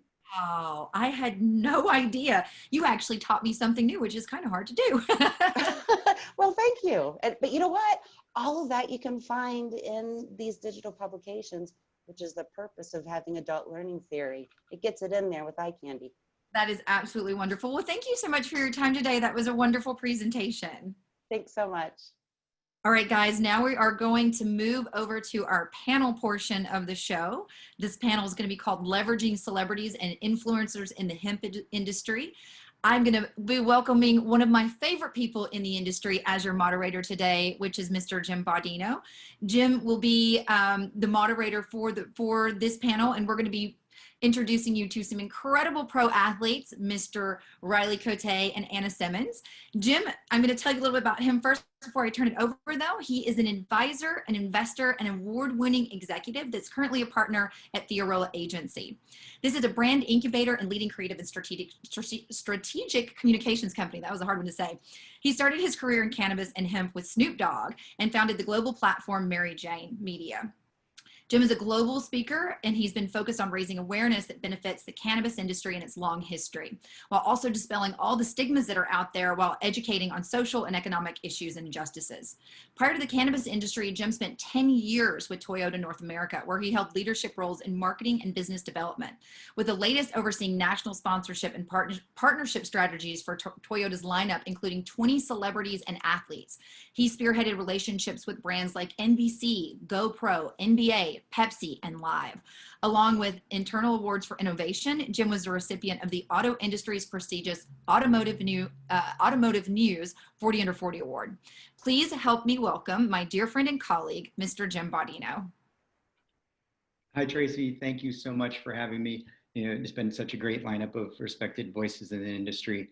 Didn't expect you to go through my whole resume, but thank you for providing that overview. So you have a great lineup today, but just wanted to give a quick overview. One of the areas we focus on at Fiorello is leveraging celebrities and influencers to support brand growth. Over my 5 years in cannabis and my previous life with Toyota, I've seen it all, the good, the bad, and the ugly, how brands work with celebrities and influencers. And, brands, they've been using celebrities and influencers for centuries. beginning in the 1760s, where royal endorsements were used to promote products like pottery and chinaware. Over the years, we've seen a variety of well-known musicians, actors, professional athletes, TV personalities, and social media influencers promote a variety of products from alcohol to headphones. So more recently, we've seen significant increase in the number of celebrities and influencers advocating for cannabis and hemp. Some coming out with their own products, or some being used to support specific brands. Now, I am honored to be joined by Riley Cote and Anna Simons, two professional athletes that have been advocates for cannabis and hemp well before it was a trend. They've been vocal about the benefits of cannabis and have been instrumental in bringing the conversation to a mainstream audience. So Riley is the former NHL player and currently a partner in a hemp-derived CBD and functional mushroom recovery product line called Body Check Wellness, and is also the process of building out a hemp processing facility and a curriculum with the Pennsylvania State University called Advanced Alchemy Labs. Now, Anna is a player in the USA Rugby Women's Premier League and is the Director of Education for East Fork Cultivars and serves on the Oregon Cannabis Commission's Research Leadership Committee. So thank you both for being here today. Thanks for having us. Of course. Anna. Riley, your face is looking better. It's looking better. Fight with poison sumac. Yeah.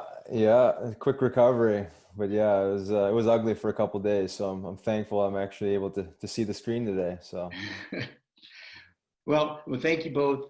Now, I just wanted you to each take a moment to provide some insight into how you were introduced to the cannabis and hemp industries and how it's made an impact in your life. So Anna, I'd love to start with you. Sure.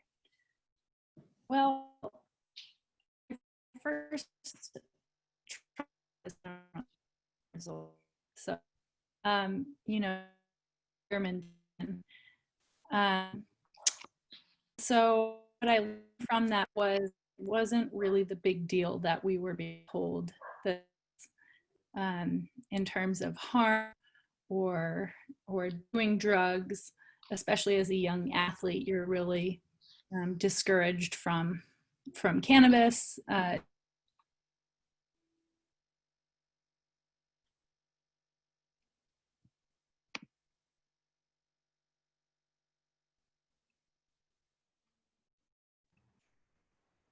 Decades before I reached a place where I understood cannabis to be the medicinal herb that it is, and hemp, and all the plants in that genus, and then began to use it more strategically to support my wellness and athletic performance, specifically around pain relief, anti-inflammatory properties, getting good rest and sleep, mood and anxiety, all of these wonderful potential therapeutic properties that it offers. Great, thank you. So Riley, what's been your history? Yeah, so I guess my relationship with cannabis goes back to 15, 16 years old when I was introduced to it in a very recreational setting with no understanding of the medicinal value. I used it throughout my junior hockey and pro hockey career. I think it started resonating with me that it was actually really helping with anxiety and sleep, especially when I started fighting within the hockey game for a living. But it wasn't until I retired, and part of my retirement, it was an exit strategy to avoid a traditional substance abuse program and to kind of reel in my wellness and focus on self-care and self-love. Started studying natural alternatives, obviously cannabis being the main one, psilocybin mushrooms. But when I started understanding these other minor cannabinoids and started understanding cannabis as medicine, I started to make sense of it all. And that's when I really started to use it with intention and all the things that Anna mentioned there. I started to make sense of my past relationship with it. So, being a fighter in hockey, the biggest one that I was trying to manage was my concussion issues, my post-concussion syndrome. And, I recognized and learned that the US government held a patent on cannabinoids as neuroprotectants and antioxidants. So it kind of flicked the switch, and it all made sense to me. And, outside of just the medicinal component of cannabis that we're talking about here, what really got me attracted to it was, the nutritional profile of the hemp seed. So I started understanding these different dimensions of the cannabis plant that I'd never really been introduced to. I think I remember growing up and, having a hemp bracelet, and that was the only real association between cannabis and hemp and this industrial world that, was misunderstood. So making sense of this all it all kind of happened right as I retired, that I became extremely passionate about it and felt the need to advocate for it. And I started a nonprofit back then called the Hemp Heals Foundation, and just started speaking. Still do a music festival in Philly, just with Hemp Heals Music Festival, and just started kind of helping show the different faces of cannabis. Again, the nutritional components, the textiles, the building applications, obviously the medicinal and therapeutic applications. And then eventually those efforts kind of came back full circle into the sports world, and just started realizing, wow, that, athletes really do have a powerful platform to make change. And eventually my efforts turned into a different nonprofit that I helped co-found. It was called Athletes for Care. And then it started really just trying to help guys with, retirement and, the transition into the real world. But a lot of these guys were banged up with physical injuries, concussion issues, and just really a lack of identity and purpose. So tying in the cannabis plant into that seemed like a logical fit. And, it was, the rest was history, as far as my involvement in cannabis space, just really riding that sports platform to normalize and destigmatize cannabis, not just the medicine, but the whole entire cannabis plant.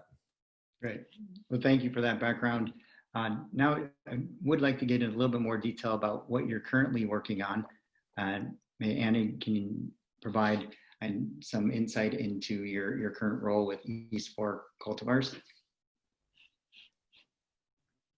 Yeah, I'm the Director of Education for East Fork, which is an Oregon farm that grows both traditional state-licensed cannabis with a focus on breeding for different CBD ratios, and then also craft hemp, which is the same plant, some of the same varieties, but legally, of course, having a low enough THC level to legally qualify as hemp.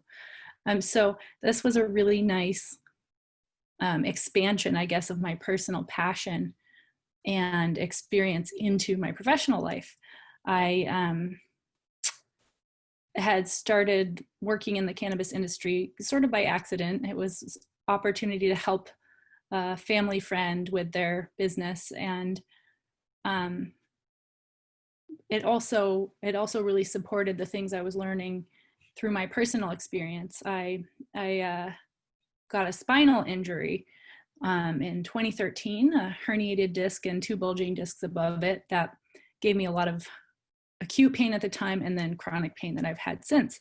And I found cannabis to be by far the best resource for managing that pain and managing my physical condition while still allowing me to pursue my passion and play rugby. And then specifically, I became interested in CBD as I started hearing more about it in 2014. And with that personal interest, it opened up doors for the opportunity at East Fork. So now I actually get to spend all my time reading cannabis research, going to conferences, or back when they were in person. Now we'll have them online. And then teaching that cannabis science to others in a way that's understandable and helps them make decisions that empower their health and wellness. So it's been very rewarding to have something that I believe in that's done so much for me, and to be able to take that and share that with others in a way that truly improves their lives. Great, thank you. And as far as the education that you're providing, what sorts of outlets do you leverage to get that education out? We've done a few different things. First, we focused on dispensary staff. So here in Oregon, obviously cannabis is state legal, and especially a few years ago, there was a real need for additional education in that retail arena, where perhaps the folks who worked at those shops were enthusiastic about cannabis, but maybe didn't know a whole lot about CBD in particular. And so we developed a free education workshop called CBD Certified. And I went around in person to more than 100 different dispensaries in Oregon and did the workshop with the staff at these these shops. So we had that in-person component, which was great. And then we sort of shifted things online as well. So obviously that's the way these days in general, but even before COVID, started doing online webinars to increase the reach of getting the information out there. And then with your role in the Oregon Cannabis Commission's Research Leadership Subcommittee, what is the objective of the organization, and what are some of the things that you've been doing to date? That's a group that contains mostly medical professionals from different disciplines and other stakeholders in medical cannabis research. And the goal of that subcommittee is to sort of direct the commission to what the most relevant research is, the most important research, and what they should be paying attention to. So with COVID, it's interrupted our schedule a bit, but it does seem like a group that has a lot of knowledge, a wealth of knowledge and perspectives on it. So I'm pretty optimistic that we'll be able to contribute some really important guidance to the bureaucratic commissions that regulate cannabis and hemp in our state. Thank you.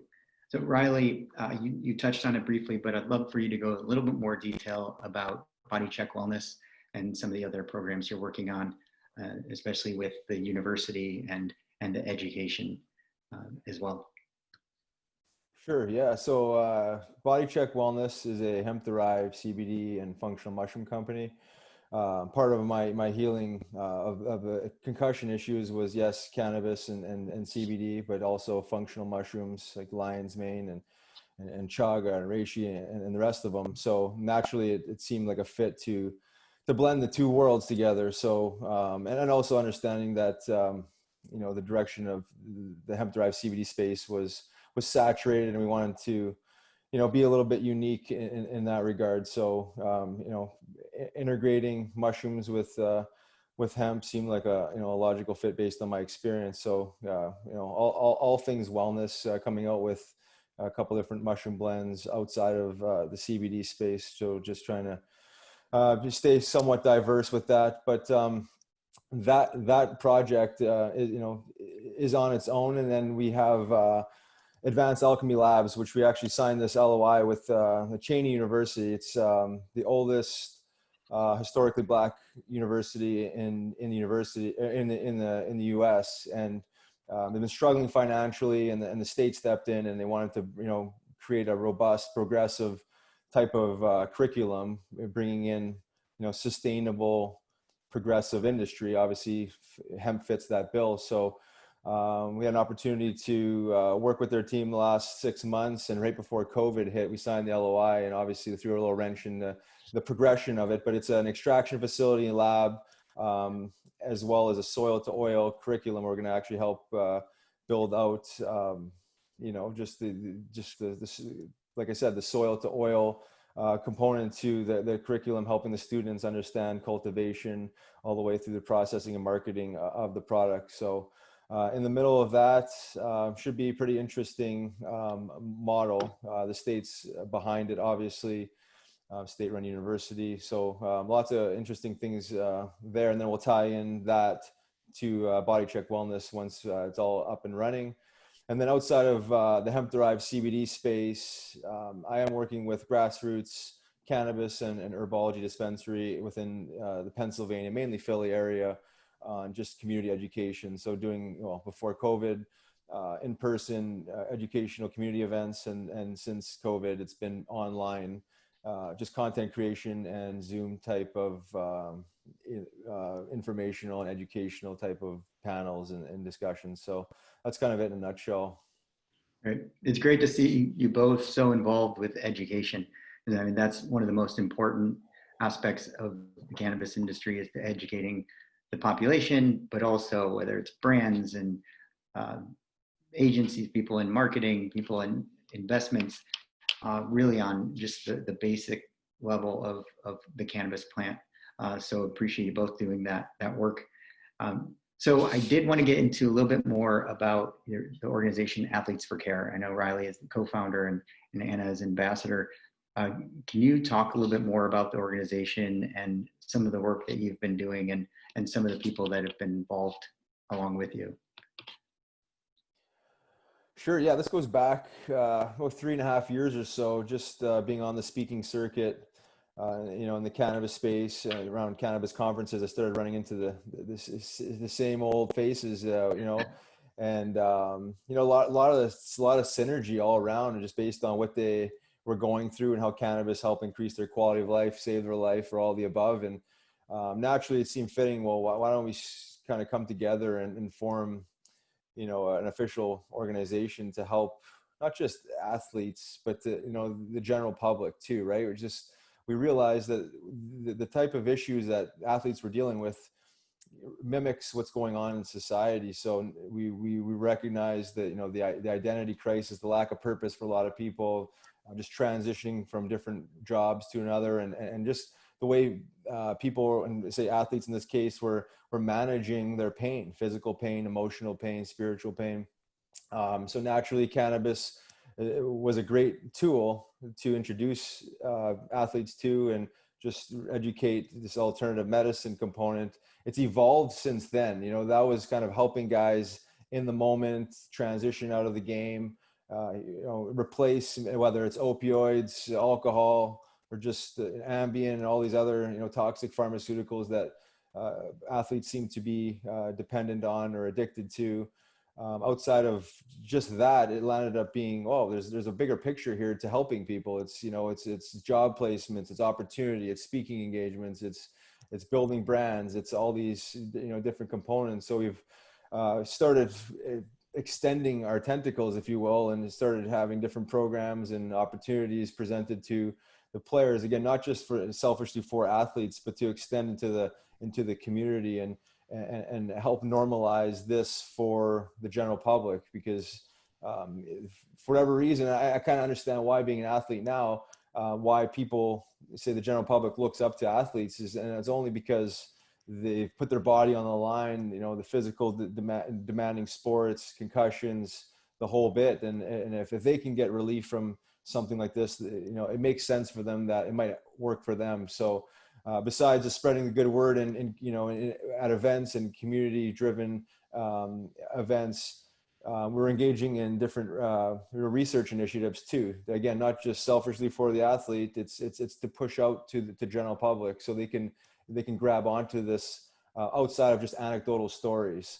And then just recently, I think the most recent initiative we've engaged in since COVID hit was a Save Youth Sports initiative. And I think whether you played pro sports or collegiate sports or whatever level you got to, it all started with youth sports, and just the powerful impact this youth sports has on developing, again, not just athletes, people, right? I mean, there's all kinds of structure and positive outcomes that come in with the youth sports program. So just trying to raise awareness, find sponsors to help fund some of these youth sports programs, because I mean, COVID's obviously affected everyone's life in some way, shape, or form. And we're talking about the youth here now, and without youth sports, they're going to have to find other things to do. So just kind of raising awareness around that. I know in the grand scheme of what we're dealing with, it seems like really a non-priority, but I really think it is a priority, because we have to create structure for our youth, especially when times are crazy and there's a lot of instability. So that's our most recent project is the Save Youth Sports program. And yeah, we're just kind of building as we go, but it's all things wellness. Cannabis is just a tool. It's one of many powerful tools. We talk about integration into wellness with these types of tools: meditation, yoga, breath work, just nutritional healing. So we talk about all these things, but obviously we have an opioid crisis on our hands, and cannabis would be naturally the most immediate tool to replace that and help increase quality of life for everyone. Yeah, I would say also, in addition to what Riley discussed, Athletes for Care has just been an opportunity for us to pay it forward. I think the people involved in the group have had profound personal experiences of healing and, you know, their lives really improving, and they feel passionate about sharing those truths and making that medicine accessible to everyone. So, you know, with that advocacy comes things like Marvin Washington's lawsuit against the DEA, which is ongoing and has the potential to really reform not only this industry but medicine in our country. You know, the petition that we did to the World Anti-Doping Agency to remove THC from the banned in competition substance list, and other types of advocacy that we as athletes have, you know, we can use our platform to really put out into the public awareness. Anna, can you share a little bit about your experience with pain management while you're playing? What are the doctors telling you? Just give a scenario to the audience about what it's like as a professional athlete to be having to deal with so much pain and what you're being told. Well, for my sport, it's a little different than some of the other leagues, just because rugby is a much less known sport here in the US and less financially supported. So what that means is that, you know, I don't have a team doctor that is telling me you need to take this. But on the other hand, it's up to me to find the medical resources I need to care for myself.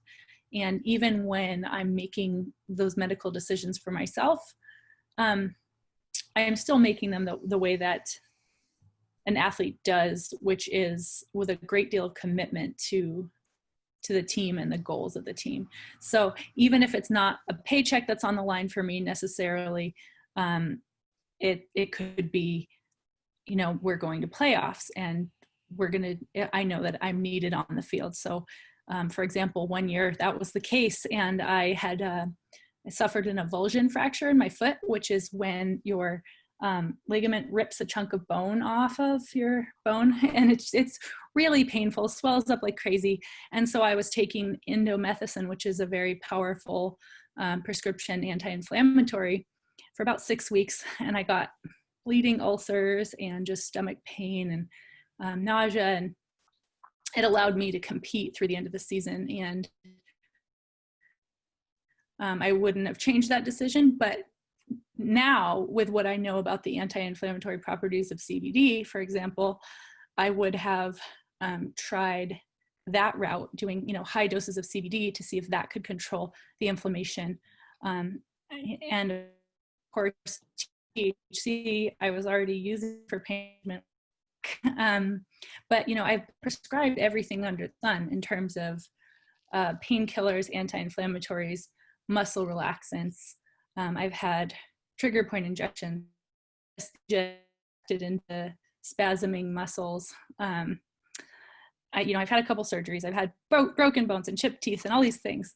And there's something about athletes that just makes us, well, I guess there's probably a few things, you know, like a predisposition to ignore pain and focus on the goal, and to not give up and really pursue those, you know, our passions with complete commitment. So I think that the tough part comes, like Riley alluded to, with retirement. You start going, oh, look at the condition of my body, and now I've got to live with this for a lifetime. And especially when that includes components of brain health and the head injuries that we tend to get in especially contact sports. There's a lot of reckoning that comes into play, and you go, okay, if I'm in my late 30s and it hurts, you know, to get out of bed or stand for more than 30 minutes or, you know, all these things, then what am I going to feel like in 10 years and 20 years and 30? So it's really kind of stepping away from that model of symptom treatment that we so often turn to in allopathic Western medicine, and really trying to get to the root of healing, like Riley also alluded to, with the physical dimension, but also the mental, emotional, and the spiritual dimensions of holistic medicine, which is where I think, again, plant medicine can be so powerful. Absolutely. Thank you for sharing that.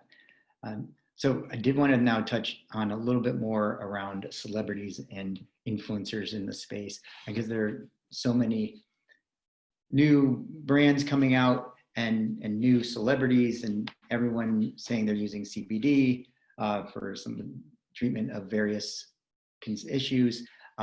So how can celebrities and influencers best advocate for cannabis, and what have you found to be most effective in your own lives? For now, this is just advocating for the general use of it, and then we'll get into the brand question later. And Riley, you want to take this one? Sure. Yeah, I think just being genuine with how it's working, right? I mean, I think you got a handful of athletes that are very well educated and they have the experience of using these products. And then you have a handful of athletes that just got introduced to it and they're having amazing success using these products and just want to, stand on the rooftop and shout it out. And so you got different versions of how they are influencing, but I think just being genuine with your story. And I think the story is the medicine. What I've learned in these in the cannabis space and the plant medicine space in general, it's a powerful thing. So whether you can list off 20 cannabinoids or not, I don't think that's really the point. I think it's being vulnerable, being genuine, sharing your stories and how it's helped you. And I think people connect with that. I think influencing in this space more than, selling cars and, other things, I think it really does connect with people when you're sincere and you speak from the heart. So that's from my own personal experience and what I've seen. Great. Thank you. Anna, how about you? I completely agree with everything Riley said. I think honesty and integrity is really integral to an endorsement, so to speak. I think, you don't really want somebody who's in it just for the paycheck, not only because, for multiple reasons, but really this is, it's, as an effective endorsement, you do want someone who really believes, who has that same passion for your product that you do, because they've experienced the effectiveness of it, which really ties into the social responsibility around cannabis medicine and hemp CBD medicine. It is something people use as medicine, and it is a therapeutic substance. So it's really not just another shampoo or what consumer product. So we do have a responsibility to make sure that we are creating medicine that's both pure and effective, whether that's just at the level of a supplement or if it's something that's more potent and is really going to be addressing more serious medical conditions. I think that's important for the influencers and any celebrity getting into the space to really understand the product and do their research and make sure that the product's effective and all of the benefits it states, being cautious about that. It's above board. It's following regulations because you wouldn't want that impacting yourselves. Now, as far as brands, and when brands are getting into the space, how can they leverage influencers and celebrities, even brands that are starting off that may not have the budget? What do you recommend brands being able to do to get those influencers and potential celebrity partners just to help promote themselves and their brand? Anna, continue with you. Sure. I think some of that is connecting with the right people, particularly if you don't have a big budget. That might actually end up being a good thing for you because you'll have to work a little harder to find the right people, but that gives you a greater chance of finding someone who sincerely loves your product and will endorse it wholeheartedly and in perhaps, exchange for free product. And that might be all for some folks. I think another important factor is, as Riley kind of pointed out, there are people who have been outspokenly talking about these issues for a while in the public eye. And then there are a lot of folks who are newer to the scene. And we welcome everyone to join the party, but recognize that you have some extra credibility if you align yourself with people who have been sharing this message and have taken it upon themselves to advocate even before it was so popular and when it was more risky. So you can gain a lot of credibility that way as well. Got it. Okay, we are running out of time. I think there's one question. Tracy, can we answer that? Yeah, let's go for it.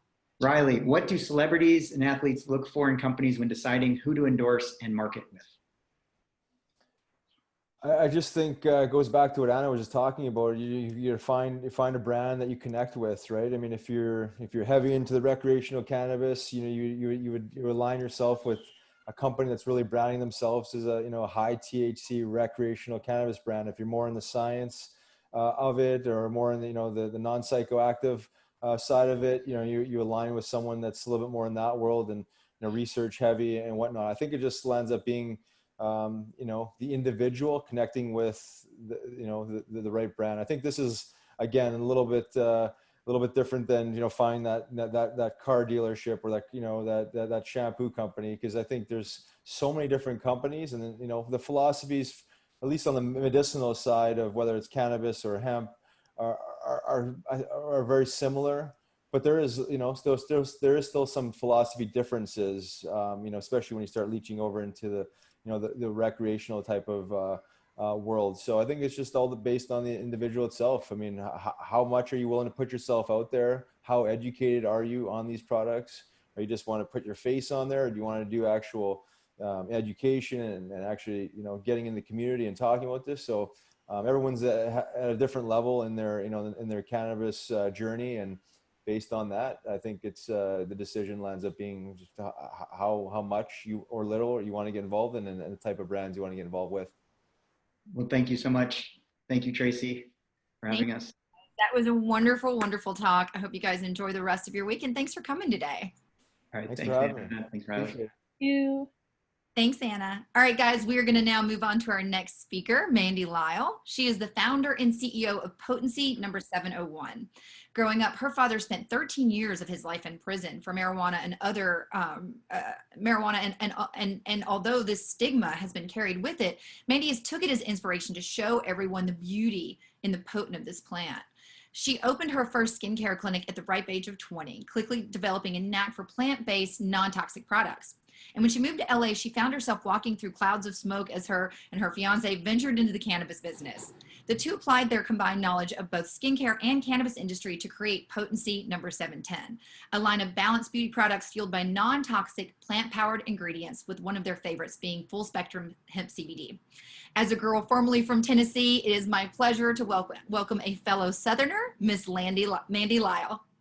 Hi, Tracy. Thank you for that introduction. Part of my first few minutes was going to be introducing myself, if you didn't. So I have a background in aesthetics. I worked alongside a well-known physician for several years. So I'm coming from like the medical side of the small business. My father, as you know, you just said, I was kind of born into cannabis. I knew what a grow was before I went to kindergarten, and probably spent more time in prisons than theme parks growing up as a child. I was never mad at my dad for this. I just was mad at the law, I guess, because I couldn't figure out why my dad kept going to jail over a plant. So with that being said, I took a lot of that inspiration. And when I moved to LA, I decided I wanted to be in a bigger city. I met my now fiance for many years, and we are in the legal side of the cannabis business, which I was very leery of when he told me he was going to be going into the cannabis business. I said, I'm going to the courthouse with you. I'm going to make sure this is really legit. I did not have any desire to relive my childhood. With those three things in mind, with my background in the medical aesthetic business, my passion for plant-based ingredients, with my 40 plus years of street credit from my dad, watching all of the different walks of life coming out of our home. Thank God my mom was balanced and had divorced him early on. So I kind of got the best of both worlds. I think that's how I ended up a little bit balanced out. But with that, and then Harry going into cannabis, and we now have 2 cannabis stores, and we're vertically integrated here in Needles, California, is where our stores are based out of. We're actually based out of North Hollywood, but we have a place here and come here to work those stores as well. In between all of that, I started seeing all the benefits of CBD and how it was going to be a strong antioxidant, even stronger than vitamin C and E. And something just clicked in my head that this is what it is. This is what is bigger than what you dream. This is what you're going to do. You're going to create a product and you're going to bring CBD to beauty. So I've been said I'm disrupting the beauty industry with this ingredient, but I definitely think it's here to stay. I do not think it's a fad. And what I'm seeing happening with my products personally are an array of skin issues being solved in a very short period of time. Now, as the attorney spoke on earlier, we are not allowed to make claims, but I wake up every morning to some amazing before and after photos of people's skin that have transitioned in a 3-day period. So I do believe that it's definitely here to stay in beauty. I pulled up some facts. During COVID, the prestige beauty market went down by about 14%. But the winners in this group was your hand sanitizers, your non-utility skincare, and your self-care, which includes CBD. And I love the fact that when we were deemed essential, I was like, wow, how ironic that I spent so much time in my life before visiting my dad in prison for selling marijuana, and now I'm selling marijuana and it's essential. So it was really mind-blowing when that happened, and it was listed right underneath the grocery stores. So we were all thankful for that. They project that the CBD beauty industry, hemp beauty industry market, is going to be at $959 million by 2024. So I think continuing education is going to be key in the beauty market, and I believe people are going to be more reluctant to try a topical product than an ingestible. So I believe for the beauty industry, I'm doing as much as I can as far as educating and bringing out more blogs about CBD as an antioxidant and about all the powers that this plant really has. And I hope that in the end, I just hope that this plant brings peace to this world, in a world that so much needs peace right now. I just hope it's the plant that's just going to bring us all together and really change the way we look at medicine and ingredients and products. Mandy, thank you so much for that. Such an inspirational story. I'm so inspired by your fight to continue to bring so much positivity to this plant. Thanks for coming today. Thank you. Thank you, Tracy. You're amazing.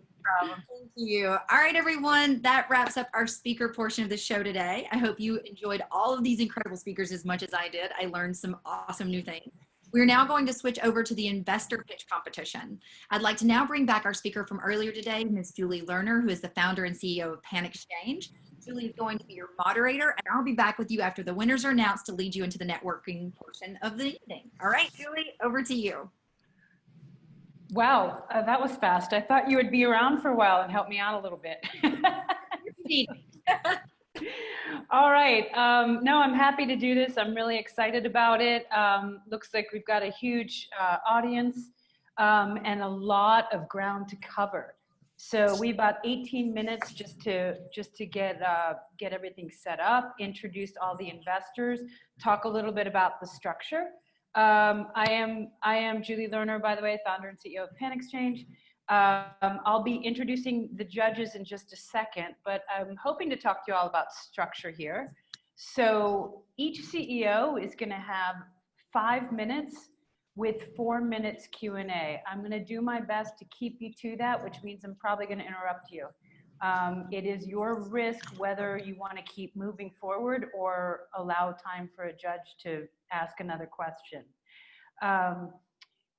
During the Q&A, companies can have another team member join them when answering the questions. then the judges and audience will rank the presentations. So speaking of ranking, we have an incredibly diverse group of 9 different companies, which is amazing, and I can't wait to hear about every one of them. And by the way, I've been on both sides of this. I've done many pitch competitions myself. To the judges, I've offered up a guideline just so everyone can be consistent, apples to apples with each company. So on a scale of 1 to 5, with 1 being the lowest, 5 the highest, business model, is it clear? Technology, have you demonstrated the execution in terms of tech and as a business driver, if that's relevant? Innovation, how innovative is it, and how much proof of concept do you have? And product execution.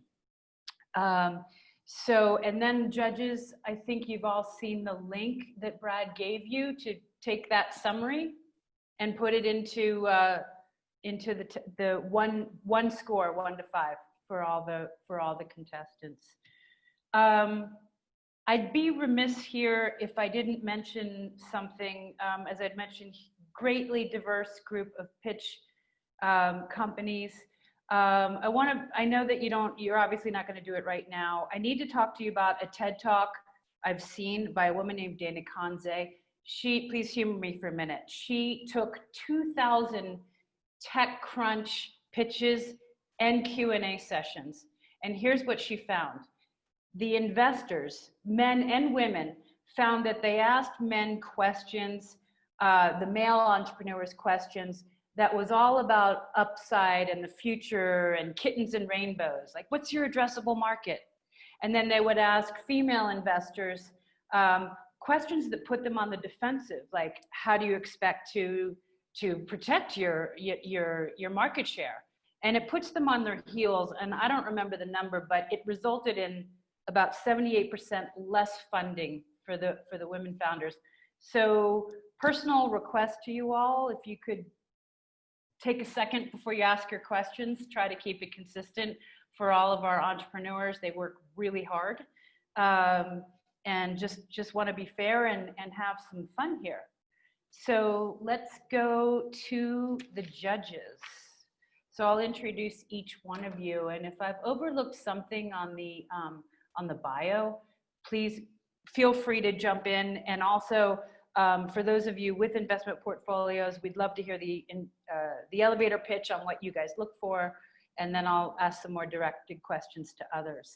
So first up is David Hess. He's the president and co-founder of Trust Capital.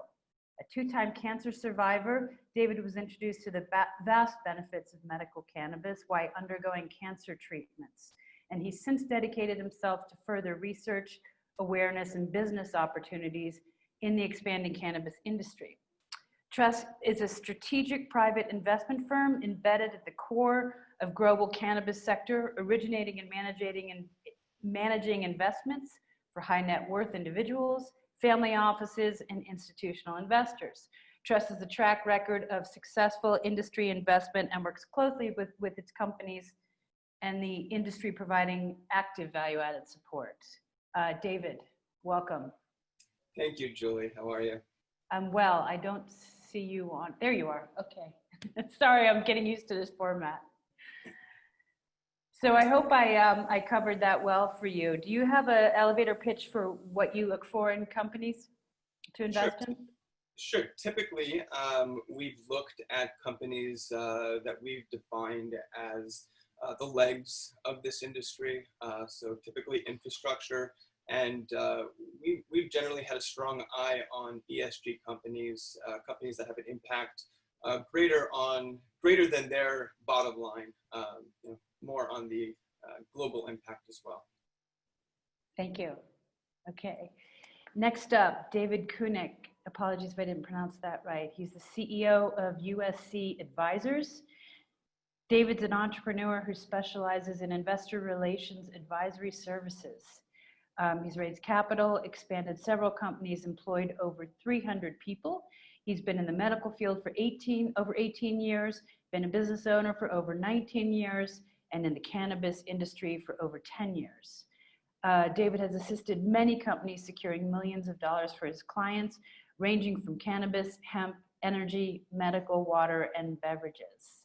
He served on numerous boards and an advisor and trusted source of information. Welcome, David. Thank you for having me, Julie. Appreciate that. So yes, Dr. David Kunick. I've been in the medical field for over 18 plus years. I apologize for the background to everyone. I'm actually located up in Maine right now, actually checking on one of our hemp clients who's growing over 2,000 acres across the country. Pretty much what we look for is really what we tell everyone. Rule number one, failure to plan is planning to fail. We want to make sure that you have your plan in place. We want to make sure that if you're taking investment money, do you have an exit strategy for your investors? And we work with both the companies to get them prepared to take on investors. And we work with both a lot of high net worth individuals, both domestically and internationally, that are looking for good, unique deals. And I'm really looking forward to being here today and hearing today's pitches. So thank you for having me today. Fantastic. Thank you. Next up, Jay Caway. Jay is the co-founder and managing partner of Supercritical LLC. Jay comes to us with over 30 years of financial market experience at the CBOE and the Chicago Mercantile Exchange. So I'm ad-libbing here, Jay, because I know you. Accomplishments include expanding operations and developing and launching products, specifically exchange-traded products such as Bitcoin futures, corporate bond index futures, SPX options, and so forth. And he's bringing all of that expertise into the cannabis industry for Supercritical. The firm advances investors' participation in the cannabis, hemp, and ancillary marketplaces and provides consulting services to address clients' critical issues and extract maximum value for your business as they navigate rapidly changing marketplace. Did I miss anything, Jay? No, that was excellent. It's good to see you again, Julie. Good You to see too. everyone, and thanks to all for coming together for such an important topic and discussion. Excellent. Thanks, Jay. So then we have John Nemenick. I'm so sorry. He will tell you how to pronounce it in just a second. Green Coast, he's a partner at Green Coast Capital International. It's international investor providing flexible and innovative financing to small cap and micro cap marketplaces. The team is experts in capital markets, capital market making quick decisions and providing growth capital to issuers. John's a serial entrepreneur and investor. He's co-founder, chairman, and CEO. He's exited 3 very successful internet startups. And there's a lot more interesting things here on your bio, but I'll let you jump in right now. I really enjoyed reading this. So. Well, thank you. Been around for a while. Surname is Nemanic. What do I look for? People, structure, story. Who are the people? What's their track record? What have they done? Structure, how's the business organized? How are they going to scale? Story, what do they have to offer? What differentiates in the marketplace? Okay, thank you. Next up, we have Michael Boniello. Again, I hope I got that right. Managing Director, Poseidon Investment Management. Michael's responsible for early stage diligence on companies, managing the policy and regulatory landscape for the firm, as well as co-managing investor relations for Poseidon's funds. He's spent the past year raising capital for Poseidon's second fund, which is now closed. Congratulations on that. Prior to Poseidon, Michael spent 7 years between Merrill Lynch Private Banking and Investment Group at Barclays. Welcome, Michael. Thank you very much. Thank you for having me today. It's been a great conference thus far. Real quick, to give you a little background, Poseidon manages the 2 funds. As you mentioned, we currently or just recently closed our second fund to new investors and are allocating capital in that fund. And ultimately what we're looking at, we look at about half plant touching, half non-plant touching infrastructure plays, as David Hess had mentioned earlier. We look at this as a multi-billion-dollar retail and agricultural industry with very little and very fragmented infrastructure, and we think there's a lot of opportunities there. And ultimately, we're looking for good operators, hopefully that have a track record in cannabis. I know that's not easy to find, but really people that have a blueprint to execute a real plan. And that's something that we don't see a lot of times where we see pro formas that start to get a little crazy after the first or second year. And I think living up to those expectations are very difficult, and we like operators who are taking a little bit more prudent approach. It is interesting how some of the structure has, in this gold rush of hemp, has been thrown out the window. So I appreciate the discipline on that. Next up, we have Matthew Nordgren, founder and CEO of Arcadian Funds. Matthew is an ambitious executive, dedicated philanthropist, and accomplished athlete who brings unique passion to creating strategic alliances. He brings a breadth and depth of experience in finance, corporate development, capital sourcing, as well as building highly motivated teams of skilled professionals. He's currently the CEO and founder of Arcadian Fund and Arcadian Capital Management, a venture fund that invests in ancillary businesses in and around cannabis and hemp industries. More specifically, Series A type opportunities where proven businesses are looking for growth equity. I think I'm going to leave it there and let you jump in and speak for yourself, Matthew. Hey, thanks, Julie. Glad to be here with so many great industry leaders and friends. I think the things you've heard so far are similar to the things we look for in terms of what John and Michael and David and everybody has already said. One of the more important things that I think haven't been mentioned is timing. You know, we all are trying to figure out timing. It seems like every year it's like, well, next year. But next year might be the year. And so ultimately we'll look back. I don't think history's been written at all in this industry. So it's just a world of opportunity ahead. And we're looking for businesses that understand how to be prudent, how to understand how to, you know, really be a great team, but also not get ahead of themselves and not be too far behind themselves. So timing's really important.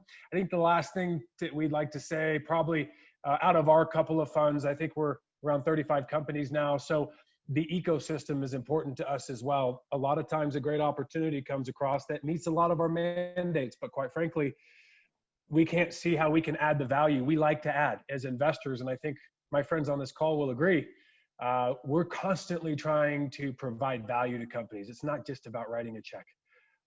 So more than ever, now is our opportunity to do that because we get to have structures that make sense. Before, we couldn't compete with Canadian public company banker structures. They didn't like corporate governance and independent boards and these types of things. So now you get to do that. It's really a good feeling. We're excited for these companies from a timing standpoint. And I think it's really important that investors try to add a lot of value. It's not just money anymore. You really need to be with these companies on this last stretch here, however long it takes. Excellent, thank you. Next up, we have Nick Easley, CEO and Managing Director of Multiverse Capital, also spoke earlier today. Nick is the CEO and Managing Director for Multiverse, a globally recognized cannabis industry expert. He's also the founder and CEO of 3C Consulting, LLC, the nation's leading strategic cannabis consulting firm. Nick and his team have worked in 16 countries, 34 states, and 2 territories, assisting nearly 500 cannabis companies across all sectors of the industry. He received the High Times Blazer Award in 2015 and was named one of the rising stars in cannabis investment by Business Insider. And Nick is a veteran of the U.S. Air Force. Welcome, Nick. Thanks, pleasure to be back with everybody here this afternoon. Beard is longer than the last time. Really good to see all of you. I know we've gotten to have a lot of fun with these kind of pitch competitions, and you know, it's fun, but it's real. This is where the rubber meets the road in this industry. I mean, I started in Colorado back in 2006 after I got out of the military just as a medical patient, and seeing what wasn't a regulated industry or business form out of chaos in an illicit market, and caregivers doing their best to provide quality medicine to patients that deserved it and was legal in their states. Now seeing what's happening on a national basis, like with hemp companies, cannabis companies, the ancillary businesses that support them, it's incredible. But we can't just go public anymore. It's not 2015, 16, 17. I'm not a billion-dollar unicorn because I have an idea to do something. So when my investment committee and I are vetting investment opportunities, really the first thing I look at, is it compliant? You know, if it's a cannabis company, that's really important. From a hemp standpoint, all of their licenses and production abilities. If it's not compliant, I'm not interested because it's a risk and a liability. Any investment, why put additional risk and investment if it's not going to be compliant and be able to scale. And there are thousands and thousands of companies now. What makes that company unique? Some people look at, like, let me stack my team with these advisory board members and pay me each $5K to, like, look good on my pitch deck. That's not what I care about. Who are the people that are going to be touching and using the capital that we are entrusted by our limited partners and our own capital to actually manage that capital and get returns for our investments? I mean, we are one of the largest ESG kind of investment focused impact investing funds that I know of, but this whole industry is like that. So I really embrace that. But at the end of the day, if it doesn't make sense, it doesn't make dollars, and we can't touch it just because it might be a unique market or a unique opportunity. If it's not compliant, if it doesn't meet our thesis, we're not interested. And specifically when a company knows I need $2.7 million to do this, and this is how I'm going to use that, and here's how much my company is worth and what I'm giving to you, I need to know that. Don't come to us like, we need $2 to $6 million. You don't know your business. So companies that understand who they are, what they do, why they do it. That's us. Thank you. So one more judge I'd like to introduce you to is Seth Freeman. He's the Senior Managing Director of Glass-Ratner Advisory and Capital Group. Seth is co-leader of the Cannabis and Hemp Business Advisory and Restructuring practice there. His team is one of the most experienced CBD and hemp restructuring groups in the US. He is a bankruptcy, insolvency, and restructuring consultant, crisis turnaround manager, and asset manager with over 30 years of consulting experience. He's an expert in Chapter 11 restructuring and alternative restructuring procedures available to cannabis companies. Welcome, Seth. Where are you, Seth? Seth here? I don't think Seth is here, which actually leaves me on time. That was the most stressful piece that I had to do. I wasn't sure I was going to get through all those intros and keep us on time. All right, we're going to jump right into it, team. Our first entrepreneur, I wish you all good luck on this. Have some fun with it. Elaine, and I have already butchered names, and I'm going to butcher more, and I'm so terribly sorry. I didn't get to go through this before. Elaine Richer is the CEO and founder of My Cure-All. She's a highly seasoned pharmacist and healthcare professional has held leadership roles in 3 Fortune 500 companies, including Rite Aid, Walgreens, and CVS. She's been a licensed pharmacist for over 20 years. What's exciting about her bio is her goal is to decrease opioid overdoses, decrease deaths from suicides and overdoses, reunite families suffering from drug addiction, and help patients achieve the most effective pain control. My Cure-All started in 2019. It's pre-revenue, 6 employees, $300,000. Welcome, Elaine. Hi, thank you so much, Julie, for this warm introduction. And I want to give a shout out to Brad for putting this together. This has been really a remarkable webinar. So thank you very much. Great job. So as Julie mentioned, my name is Elaine Richer, and I am the CEO of My Cure-All. I am joined today by my partner and COO, Jacques Nier. My Cure-All is a healthcare technology company. Our mission is to bring physical, social, and financial relief from the opioid epidemic and accelerate the acceptance of the legal cannabis industry into the mainstream healthcare and insurance system.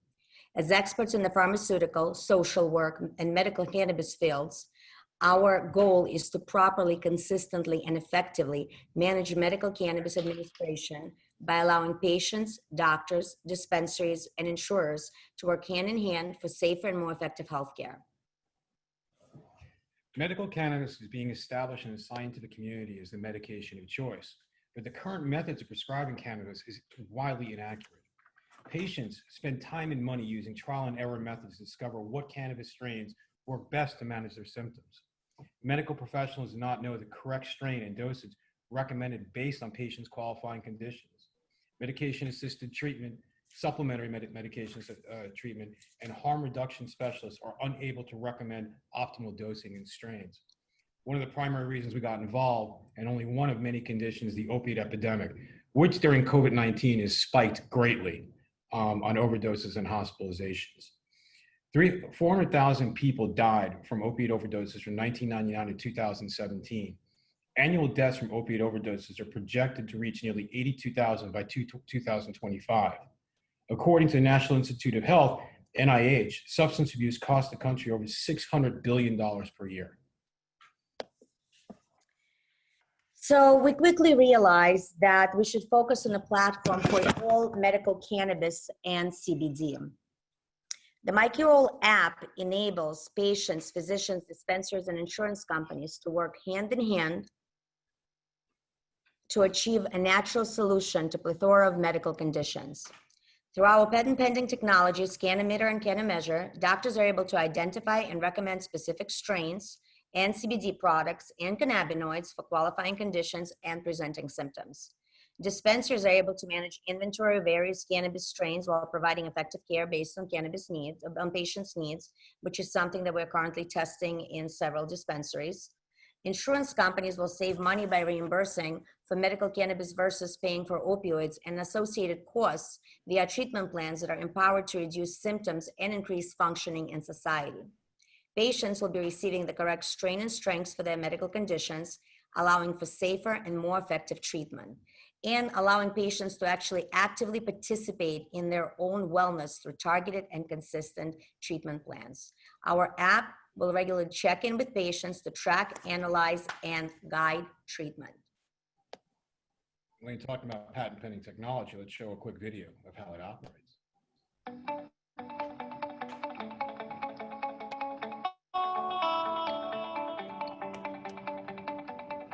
Elaine, I think you need to share your screen. It's not showing? No. We're running into the same webinar issue. Okay.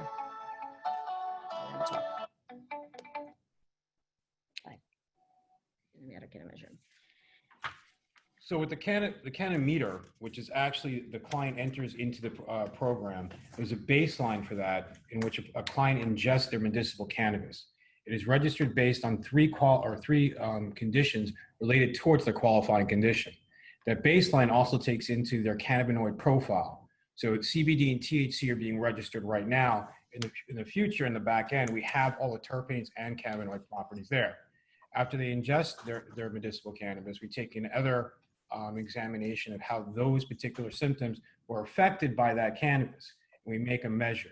Anything greater than 50% is registered as a positive effect for that client and is recorded. It also has an objective version of that. Now, going to the Cannameter, which is more the recommender. Both the dispensaries and the doctors are able to use the profile that a client feels a positive result with THC, CBD, or strain, and is allowed to find other recommendations based on that particular qualifying condition. Elaine? Okay, so U.S. legal cannabis. 1 minute, Elaine. Oh, wow. U.S. legal cannabis sales are set to more than quintuple to $41 billion by 2025. The global CBD market was valued at $3 billion in 2018 and is expected to reach $22 billion by 2026.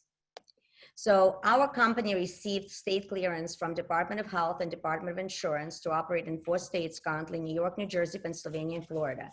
In just 4 states, we're looking at the market size of 23 million people. Currently, 33 states, Washington, D.C., and several territories offer medical cannabis as a legal treatment option. Our revenue is based on subscription model and targeted medical marketing. Our calculations for the 5-year projections provided that only 33 states remain medical cannabis legal and that we capture only 10% of the market. However, based on the political and medical and economic projections, cannabis will be medically legal in every state in the nation within the next few years. So projected revenue from our CBD arm of the business is expected to reach EBITDA close to $12 million by 2022. We do have competition in place, Leafly, Relief, Strain Print. You can take a look as far as the expense and the features that we are offering. So our competitive advantage lays in the standardized set of protocols, in the streamlining of the recommendation process, in the creation of the insurance claim, and the self and recommender assessments tools, which will help both physician and the patient assess their situation. Use of funds, we are currently trying to raise $2 million for capital raise. 750 will be going to marketing and sales, 500 to software development, and 750,000 will be going towards operations. Our exit strategy incorporates acquisition, financial buyers, investors, and IPO. You can see a list of those features right there. As we're running out of time, I want to make sure we get through this. And I do want to give a shout out and recommend our management team, which we are proud to have a diverse and multidisciplinary team that is well versed in the cannabis industry and great entrepreneurship. Okay, thank you. I'm gonna jump in right now. We've got time for one quick question. Do any of our judges want to jump in on here? I'm happy to jump in. Okay. Question on the use of proceeds or sales and marketing. I was just wondering if you could give it a little bit more detail.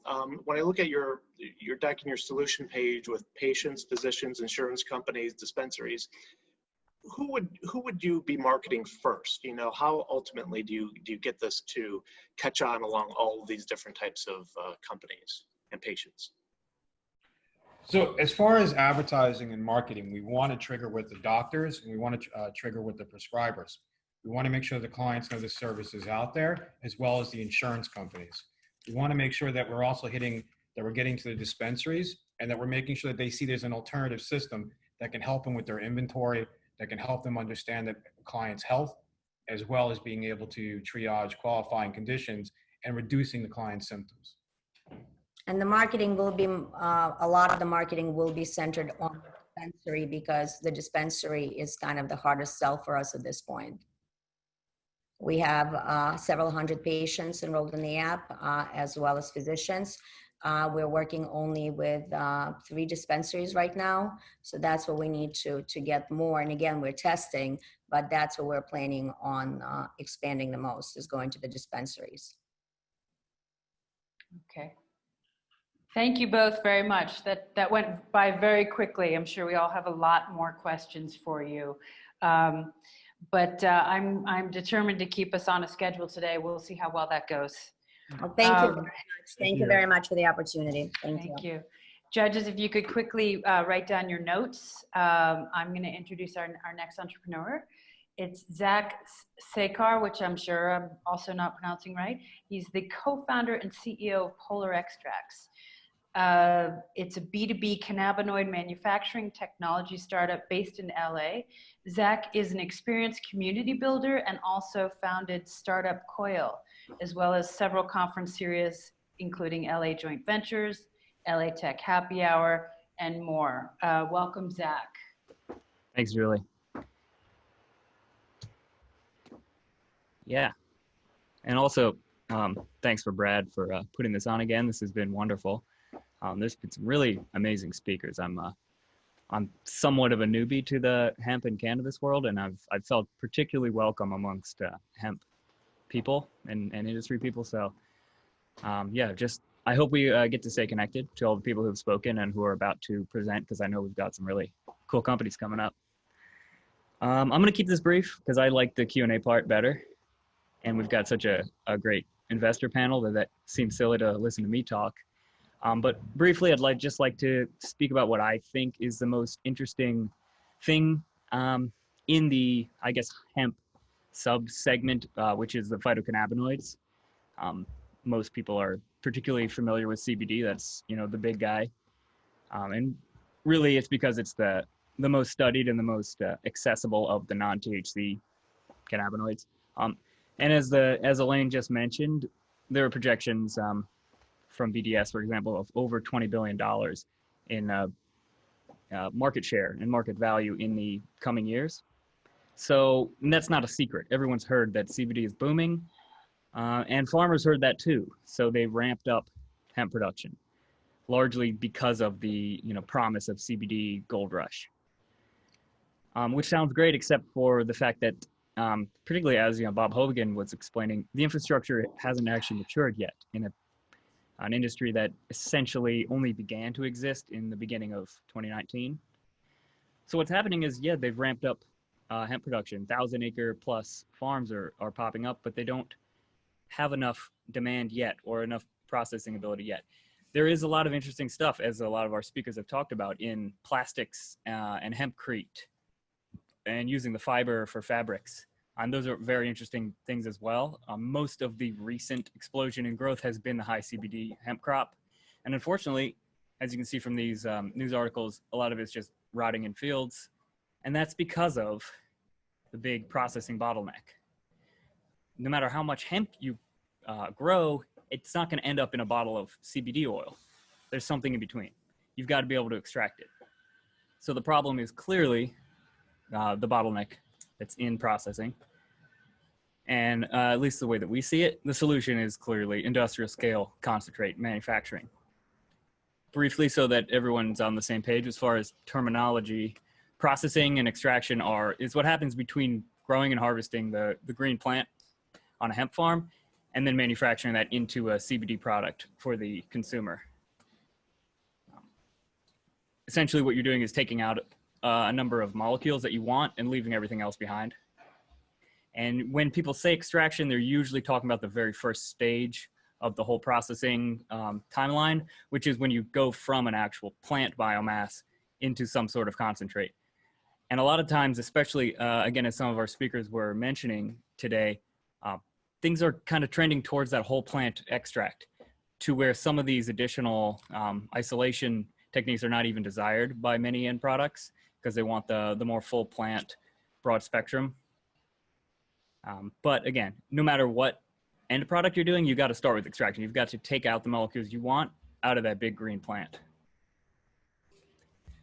So this is us. I'm Zach. As I mentioned, I have a specialty in community building and building sales teams. And my co-founder, Sean, is a PhD rocket scientist who has a lot of experience in prototyping, thermal engineering, and he has specific expertise in the cryogenic ethanol extraction process, not only in the cannabinoid space, but also in botanicals and in alcohol production. So again, we believe the solution, it's industrial scale concentrate manufacturing, and how we're going about it is the cryogenic ethanol extraction process, because not only is it quality, efficient, safe, but compared to the few other ways that might hit those categories, it's also scalable. This is, again, as some of our speakers mentioned today, bringing technology from existing industries, whether that's energy, food, pharmaceuticals, or cosmetics, and plugging those in and adapting them for phytocannabinoid extraction. One way that we're tackling this to better partner with our farms, but also to scale up without having to go from zero to a giant factory overnight, is using a modular and decentralized approach for that first stage of extraction. We can build extraction laboratories that are largely plug and play inside of shipping containers or even RV style trailers. These allows us to avoid choosing ahead of time a very large and expensive plot of real estate, gives us some flexibility on which growing partners we want to work with. And it also lets us, not only in the hemp CBD side of things, but on the more cannabis marijuana side of things, as states open up their regulations, we can have laboratories already built on wheels that can be trucked right in and be the first people in whichever state wants to come on next. Because it is a large market, obviously there's a financial reason for us wanting to take on this challenge. As you can see, estimates of if we've got about 1,000 kilograms of normal concentration CBD hemp, we can expect margins between 100 and 250,000 from that. That depends on market conditions, but also the end product. If it's a full spectrum concentrate versus a 99% tea-free isolate. And our revenue models include both purchasing biomass, processing it, and wholesaling it to manufacturers, but also contract processing, in which case we never actually take possession of any of the hemp or the concentrate, but simply do the work and get the cash even more efficiently. Based on simply scaling up using these modular units, our projections show us eclipsing $40 million by year 3. And that's really what we're doing. Even though we're very much a technology company, we're funding it through the fact that the high margins in CBD allow us to quickly reach profitability, so that hopefully this first fundraise is the only time we have to take dilutive capital. Right now we're raising up to $1.4 million as a full equity raise. By that I mean, I know some people are doing things with like a capped ROI. That is not the case in our seed round here. We would love for our angel and VC seed investors to participate with us in what we anticipate being at least a 50x return. And the reason we need the money is largely to fabricate the equipment itself. Even though we've scaled down to those modular units, building a factory is still somewhat capital intensive. And yeah, that's all I really wanted to say on screen, at least. But I'd love to hear some questions. Thank you. Yeah, we have just under 3 minutes for that. Who on our panel has looked at this part of the supply chain that has a question? Seth, welcome, Seth. We missed you on the introductions. Hi, Seth. Yeah, hi. Yeah, sorry, I got in a little, got online a little late. I was listening. We've been involved with several processor failures recently, and note that others, for example, Elemental in Kentucky, Gencana that we worked on, and other processors, specialty oil extractors in South Carolina are having a tough time. And one of the problems is that the farmers of the hemp don't have money to pay processors. So I'm kind of wondering, in terms of your overall capitalization, how far you're going to get with $1.5 million.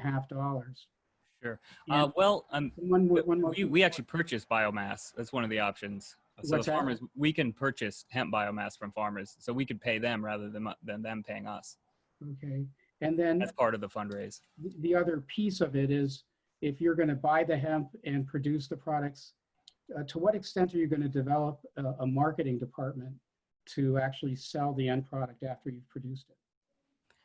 Somewhat. Currently we're allocating more resources into sales than marketing, because we'd rather go after manufacturers that can buy pretty large bulk orders, rather than, we're not trying to actually create consumer products ourselves. We don't want to compete with our customers. So it's definitely skewed more towards professional sales team than it is general marketing. We're fine if no one ever hears of our brand. The analogy I like to use is we're kind of like whoever the heck it is out there processing corn into corn syrup and selling it at Coca-Cola. I don't know his name, but he's probably a billionaire. Thank you. Good stuff. Thank you very much, Zach. Judges, go I have ahead. a question for Zach. Oh, sorry. Sure. Go ahead, Jay. I like the idea of those mobile units. I think that allows you to achieve scalability quicker because you're bringing it to them. Right. I'm just curious about the cost of one of those units. It seems like it would be rather, you're not going to have a fleet of them at the get-go, right? So have you scoped out the cost to build a mobile unit? Yes, we're estimating roughly $400,000, and we hope that'll go down once we, kind of get better at it and do them at scale. But yeah, the idea is to be able to start with just one. Yeah. Yeah. Thank you. The other thing is being able to manufacture them in a kind of central location in one of those shipping containers allows us to keep that kind of machine shop manufacturing place separate from any more, chemistry laboratory type processing facility where they don't really mix that well. Good stuff. Thank you. All right. Thanks a lot, Zach. Thank you. Judges, scribble away because we're moving on. Next up, we have Shane Duhl. He's the president and CEO of the U.S. Weed Channel. So Shane's building America's next large niche broadcasting network and media company, and he's launched the U.S. Weed Channel, which is the first public access cannabis TV network. Initially, it launched with just 20 hours of content and now has over 150,000 Roku app installations and recently launched its Apple TV and Apple Web Porter. It's really exciting. Shane, welcome. I don't see you anywhere. Where are you? There he is. Shane, you got to put your microphone on. You're on mute.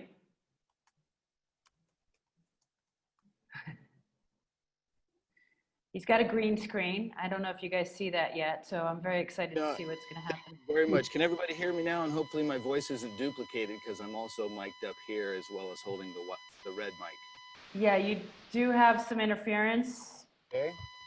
How about now? Same. Really? You've got a squeak going on. I don't know how you, there you go. Okay. Close I'm enough. gonna just go then. Let's do it. So, yeah. So first of all, thank you very much, everybody, for watching. I was going to put something neat on here, but I thought it'd be kind of cooler that you guys could actually see that we have a studio. I couldn't get much of the studio in here, but from here, you know, we're going to be producing news shows. On the other side over there, there's cooking shows that's going to be happening. There's a sound booth over there that you can't see, and there's a whole slew of lights that, of course, we can't turn the camera to right now. So let me start off by saying thank you, everybody, for coming and listening and participating. Can you hear the construction? Outside, they're doing construction, so this is a perfect time, by the way, for us to go on and deal with some issues. But so thank you very much to everybody on. I wanted to present US Wheat Channel to you guys because everything that you're doing, every single thing that you guys have presented, every company you're investing in, except maybe Zach's, who doesn't want to be known, belongs on US Wheat Channel. We are the solution to what the advertising problem is in the cannabis industry. So let's not use the mic and let's address this because I'm kind of a stand up and move around kind of guy. So what have we done? I'm going to go ahead and walk over here and I'm going to put up my pitch real quick so that we can get to it. I'm going to run through it and then you guys can ask questions, all right? So let's do this. Allow me to share this screen. Boom. And that one right there. Okay, hopefully this will get bigger.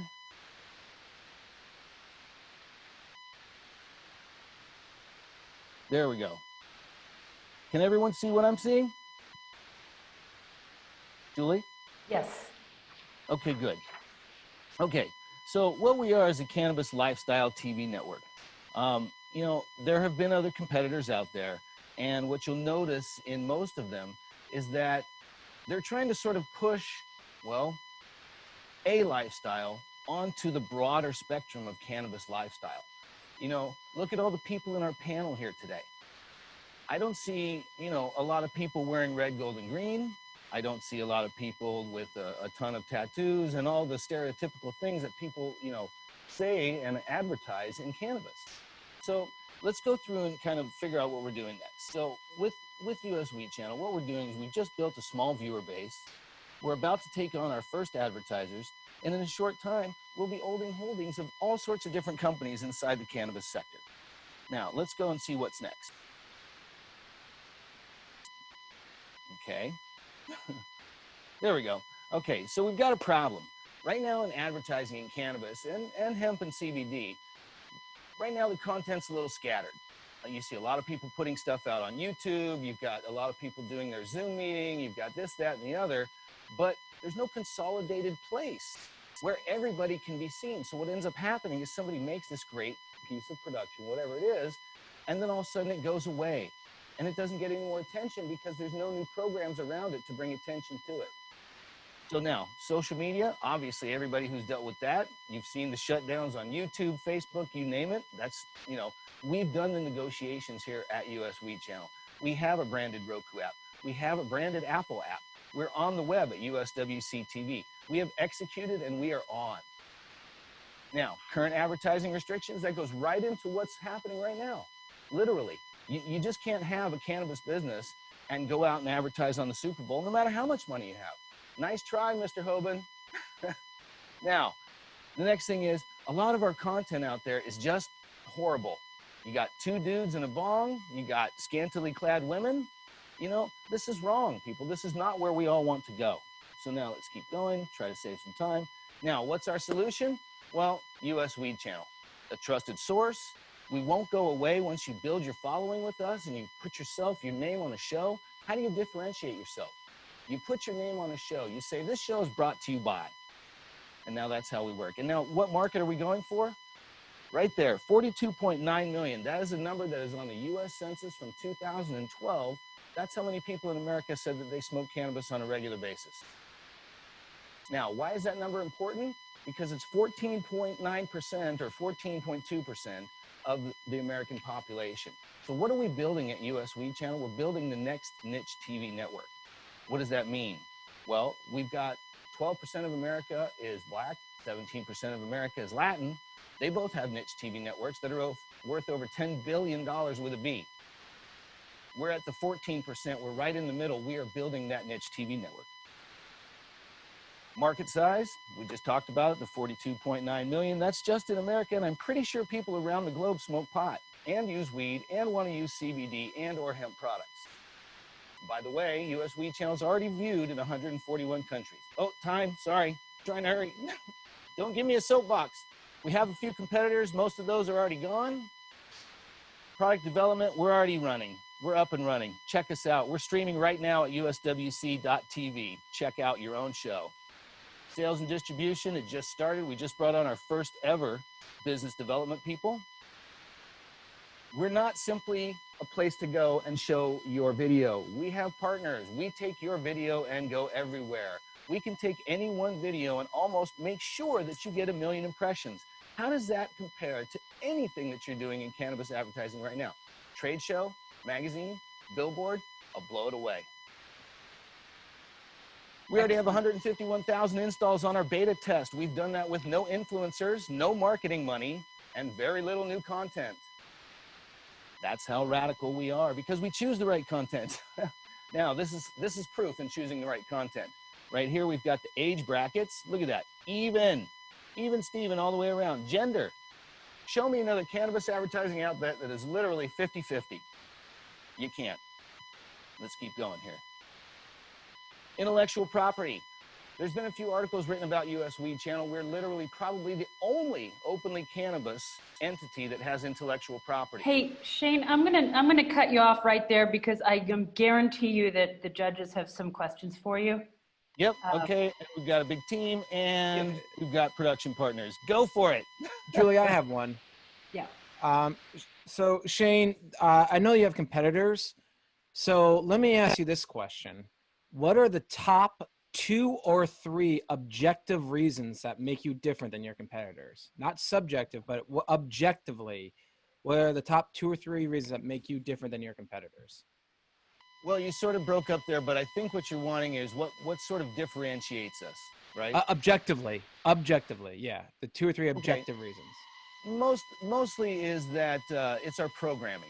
So while other people have been willing to put up programming that is risky, or maybe what I call puts us 2 steps back, we prefer to have programming that invites everybody. Literally, if your grandma walked in the room when you were watching US Weed Channel, you could invite her to watch with you.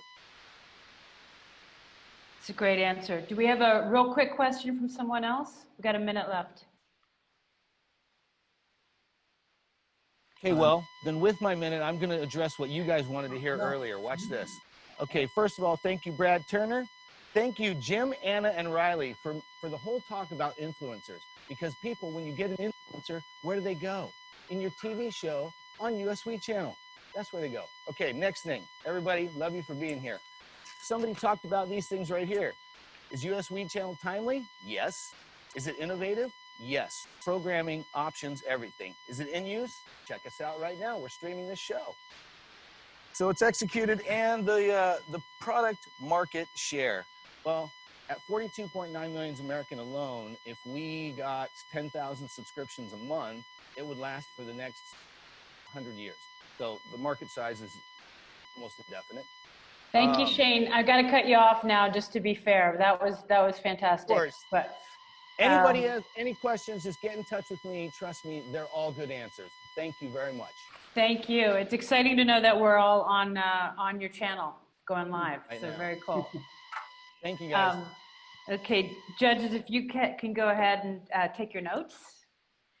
And we're going to move on. Our next entrepreneur, I have no background on him, Matthew Stockard, founder and chief executive of Chef Matt. And let's just see what he has to say. Welcome, Matt. Hey, how's it going? How are you? All right. Good stuff. Welcome. Most definitely. Some of you may know me, some of you may not. I go by Chef Matt. Catered a lot of the top cannabis events in the industry over the last few years. I own a manufacturing company. We manufacture food products on the cannabis side. We manufacture everything food-based, basically, from, you know, gummies to coffee creamer, bread, anything you can think of. We're trying to be the go-to company for food products and the CBD and cannabis space. And I don't know where that noise is coming from, but yeah. Any questions? Any questions? I'm gonna actually start us off. Can you tell me like a little more specifically, your catering, tell me what the business model, you're catering, you've got products, how many people do you have? Are you revenue positive, that kind of Yes. stuff? Yeah, we're revenue positive. We white label for about 4 companies right now. Have a couple more purchase orders that we're dealing with right now. And the goal is to focus on manufacturing. The catering and stuff is not, you know, a big deal, but that's how we got started and, you know, built a brand by catering, by using our own products. And now it's all about the products and building, you know, a product company. And is it just California or are you nationwide? We're statewide. We're shipping, you know, lots of states, licensed in Oklahoma for cannabis and doing a licensing deal here in California and looking to do licensing deals in other states versus going and acquiring the license there, you know, save a lot of money by doing licensing deals, taking the same recipe and format and system and just applying it in other states. And are you looking for funding? Yes, we are. You want to tell me a little more about?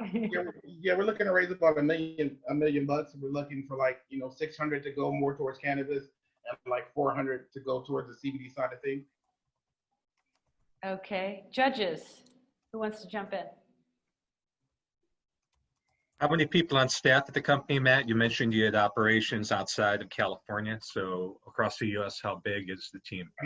Well, we have 12 here in California, and in Oklahoma, the staff there, it just depends on, you know, what the company, we did a licensing deal with a company in Oklahoma, and I'm not quite sure how many employees that they have there on a day-to-day, but I would imagine anywhere about 10.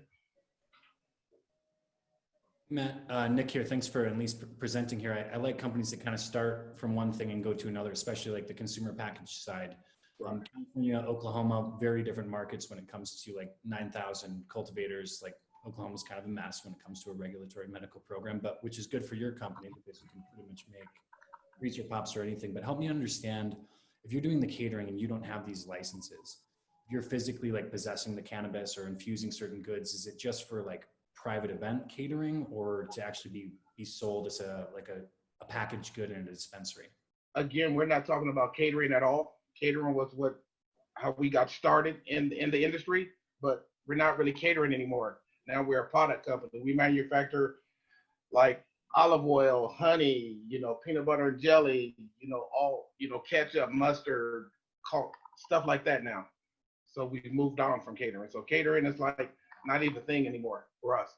Then you're infusing, I kind of like this, I've never heard of infused mustard, but like, so cannabis infused products like culinary additions that would then be sold in dispensaries or? Correct. So then from a licensing standpoint, did you like, by chance, like make like a Delaware C corporation that owns the intellectual property to like structure those licensing deals? Those are awesome. Like where there's brand licensing, they have a licensing contract, licensing agreement, reoccurring revenues. But you want to make sure like if you don't have the license, like you don't like touch the product like with your company. Correct. So how do you do the licensing? What's your plans there? So we kind of do like an intellectual property, you know, where I own the recipe. And, you know, I go in there and share the recipe with them and show them how I want it done. And I own the recipe. And I usually do a non-compete, you know, for 5 years that they aren't able to make, you know, anything close to what we doing for the next 5. Super. Thank you. Hey, Matt, you're clearly the visionary. Can you talk a little bit about your team? Like who's taking care of all the accounting and financials? Who's doing operations? Who's taking care of all that legal licensing things that Nick was just talking about? No, but definitely I have a team of lawyers, the company that I hire that takes care of the legal stuff. I kind of handle a lot of operations, you know, day to day because we haven't scaled that far yet, but with funding, That's going to help us be able to scale where I can, bring in more quality and more qualified people to help out with certain areas of the business that I'm not necessarily familiar with. But, manufacturing, would like to bring in somebody that kind of specializes in manufacturing on a large scale and somebody who's more familiar with, licensing deals. But as far as like creating recipes and products, I mean, I could do that all day long. Pretty sure you're about to be slammed with a bunch of emails after this presentation. So any other questions from our judges? I've got a quick one. Thank you. Chef Matt, I want to understand, other than your sales channel, other than your website, which I've been on, which looks really great. And by the way, I'd love to try some of that habanero honey. That looks really good. The cinnamon honey looks really good. But I want to understand the sales channel. Is it just through your website? How else are the products being sold? And to follow up on that and some of the other questions that have been posed, how are the products formulated? Is it something that you'd find appetizing and then decide to go ahead and bring to market? Can you describe that process a bit? Yeah, we figure out a product and then we have to make sense, like, is it going to sell to the masses? Just because I think it's a good idea doesn't necessarily mean it's going to sell. And then I have to figure out the dosing side of it. Is it, I get with a formulator and say, hey, I want to infuse the honey. Is it going to be water soluble? Is it going to be distillate? Is it going to be isolated? You know what I mean? So there's a process for every recipe that's created. We have to figure out how we're going to do it and which method is going to work the best for it. And then as far as marketing, we just signed on to a 22 distribution for 22 stores. We're doing direct to consumer. We're doing affiliate marketing. We're doing celebrity influencing. I've spoke at almost a shitload of expos. I'm at every expo. I mean, I've just kind of been everywhere for the last few years. Well, the chat channel is blowing up from people who've been to your events and say the food was amazing. Oh, I appreciate that. Right. We've got time for another question. I just have a quick one. Chef Matt, first off, kudos on everything you've done so far. That's great. Let me ask you this: what's like the 3 or 5 year goal? Because you could have a lot of different branches. Like, do you have a certain goal for 3 years or 5 years for your company or your brand, or where you see yourself going? I do. The goal in 3 to 5 years is be the go-to brand, the Betty Crocker, the go-to brand for cannabis or CBD. The brand that everybody trusts. Like right now in the cannabis space, there's 1,000 cannabis chefs, but 9 times out of 10, the average cannabis chef is making those oils themselves. Well, the Chef Matt brand is trying to, build a brand that other chefs can use. The brand is trusted, and that way we take the dosing and everything off of your hands, and you can just focus on cooking. And that goes for, the other chefs and people at home. We take care of the dosing for you, if that makes sense. Thank you for sharing that. Appreciate that. Thank you. You're welcome. Excellent. Matt, did we miss anything, or do you think we covered it all? I think we covered it all for the most part. All you can get on 5 minutes, if you know what right? I mean. No, I do know. I've had to do it too. It's tough. It's tough. You did a great job, and we're right on schedule still, everyone. So thank you very much, Chef Matt. Thank you, guys. Didn't think I'd be able to keep this schedule, so I thought I would have blown it by now already. So, guys, go ahead and take your notes down, and I'll introduce our next presenter is Coleman Beal. He's the CEO of Bastcor, and is one of the co-founders and original seed investors of Bastcor. Coleman has over 15 years of professional experience working in the finance industry. He's worked across multiple disciplines, including corporate and commercial banking, investment banking, fixed income, and banking and payments. Prior to Bastcor, he was the CFO of a high-growth VC company. He also founded a privately held eyewear company. The company was founded in 2014. It's pre-revenue, 3 employees, and has already raised $2.5 million. Welcome, Coleman. Thank you. I'm glad to be here. Can everybody hear me okay? Absolutely. Great. Can you see my screen? Yes. Okay, wonderful. Well, I'm excited to have this opportunity. My name is Coleman Beal, and I'm currently the CEO of Basscore. We are an industrial hemp processing company. The company was founded in 2014, and from the beginning, since inception, as is today, our focus has been on the stalks of the hemp plants, whereby we focus on producing fiber and wood. Myself, along with my longtime friend and business partner, McMillan Arrington, provided all the seed capital back in 2014 after the 14 Farm Bill was passed to launch Basscore. So the key market problem right now with industrial hemp as it relates to getting into industry is a lack of processing. It is the choke point and the number one issue, and it's the problem that Basscore right now is currently solving. So there's a lot of exponential growth potential here. If you think about all the farmland here in the United States, and were to just take 1% of the current farmland, it equates to a massive need for processing. And with industrial hemp acreage growing year over year, that need is only going to continue. So Basscore is unique in the sense that we source all of our supply domestically. We process everything domestically, and all of our customer base is located domestically as well. So we feel like we are very well positioned to thrive in this COVID-19 world that we're all living in right now. So the hemp plant has a lot of advantages to it, and a lot of products can be made from hemp. And so at Basscore, what we really do is we produce the key inputs, being fiber and wood, that are going to go into all of these products. And currently we have proven products and we have proven markets. And so our solution has been designed and custom built in-house. It is a full processing system. We have 2 patents pending. And one of the things that really separates us is that we are able to produce a very high quality product at a cost competitive price. So we're excited to announce that we've really begun our commercial operations at our new facility located in the central part of the state of Alabama.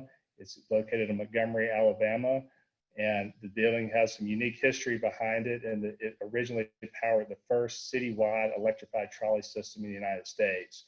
So we're really using the energy that was created in that building to really be the leader in this new industry. So at Basscore, we have a very robust pipeline of customers, and this ranges all the way from small artisan customers to large multi-billion-dollar corporations. And this is really a result of our research and development that we've done over the last 5.5 years. We also have a research and development arm, and the focus of that arm is to use our materials, primarily our wood, to solve an even larger problem, and that is to create a product to replace plastics, which is obviously a massive issue right now, and one that we're excited to be able to help solve. So this is a snapshot of our pro forma financials, and this just assumes one system. We have plans to add multiple systems as well as increase the capacity of our current system with this capital raise.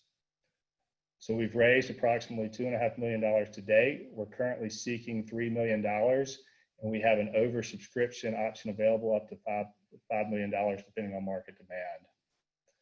So this is our current team. I feel very fortunate that I've got a team of just great people that have a very robust background with different industry experiences, and that certainly helped contribute to our success over the years. So in conclusion, at Basscore, we have a first mover advantage in the marketplace. We have a blue ocean opportunity. We really don't see anybody standing next to us right now.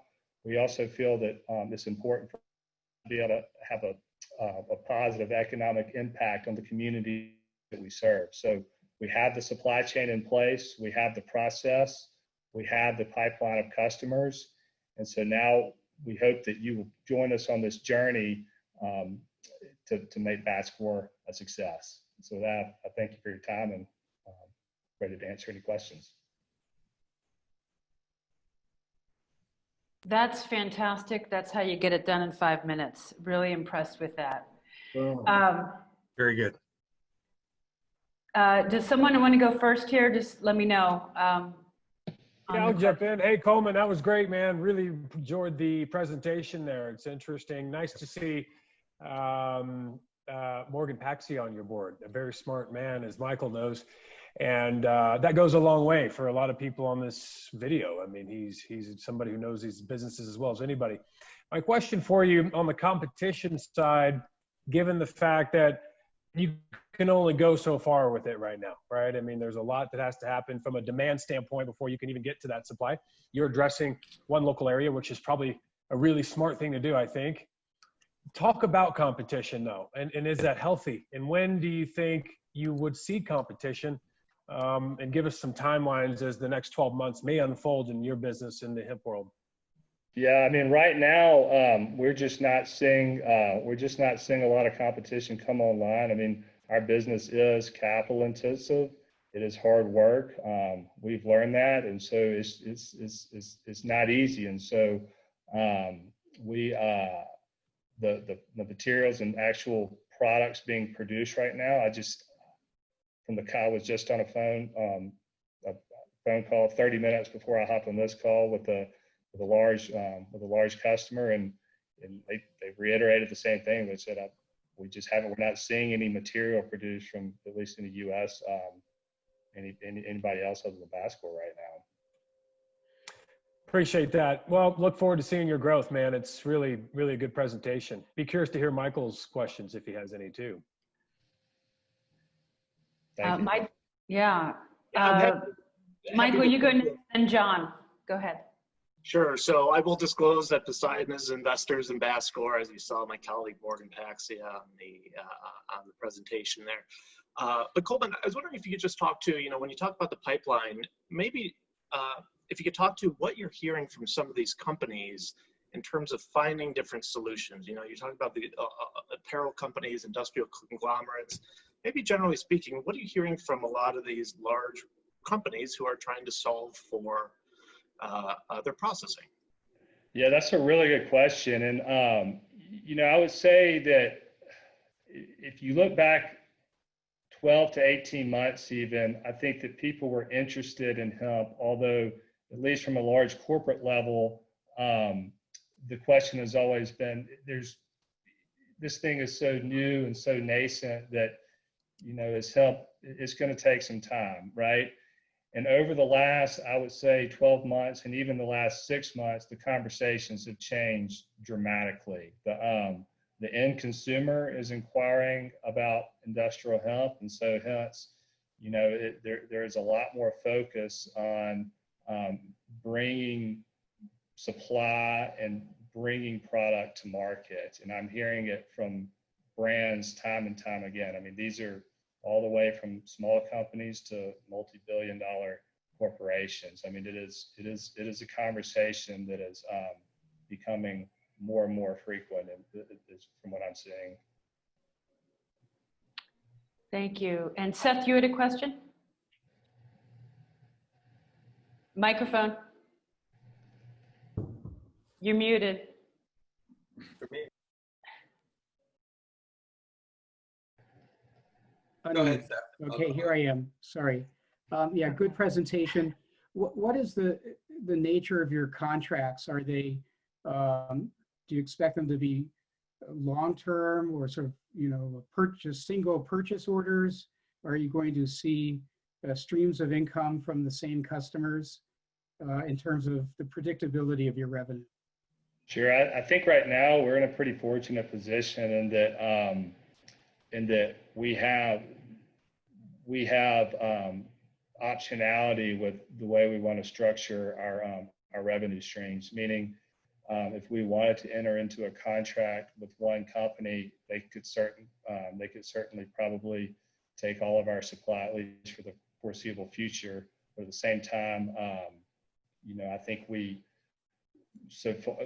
can structure shorter term kind of just purchase orders as we go as well. So we're in that evaluation process now, and we'll hopefully have more to announce in the not too distant future.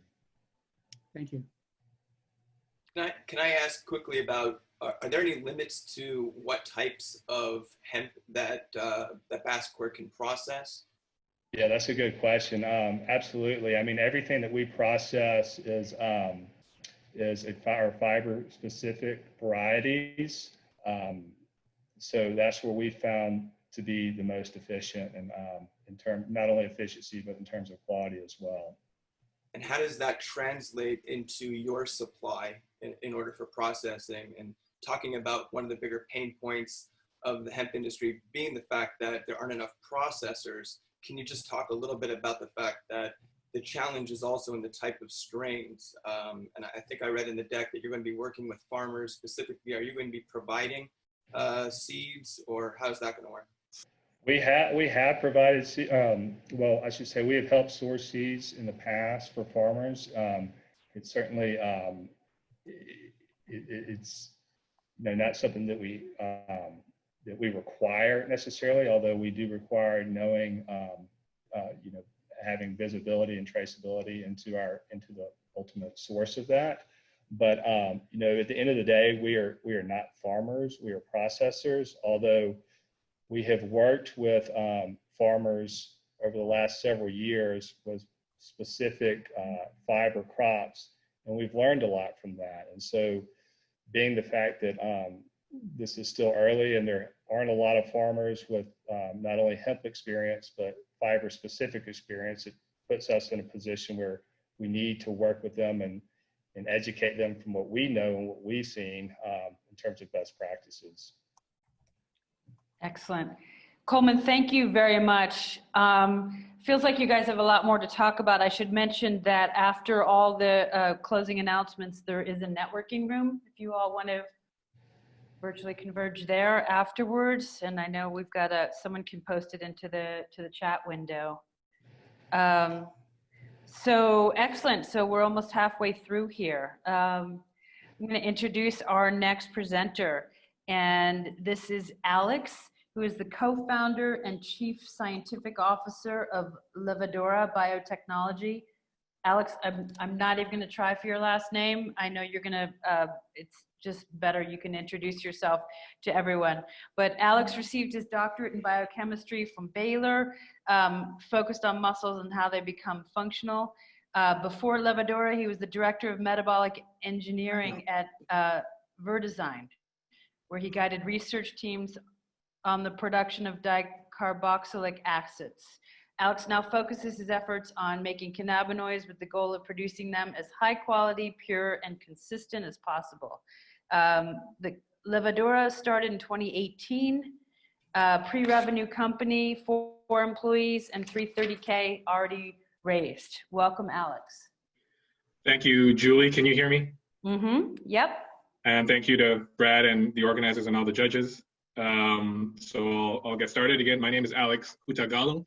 You didn't try it, Julie, but you should have given it a shot. I mean, just for fun. Just anyway. And I am the CSO of Levadura Biotechnology. And today I'm going to tell you about how we will be the go-to provider of cannabinoids and cannabinoid biosynthesis technology for the next generation of cannabis. Let's start with our team: Matt Engler, Jose LaPlaza, myself, and Brian Kahn.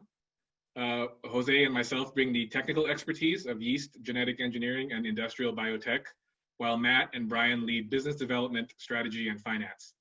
The 4 of us have worked together extensively before and have taken an industrial biotech process from concept to commercialization.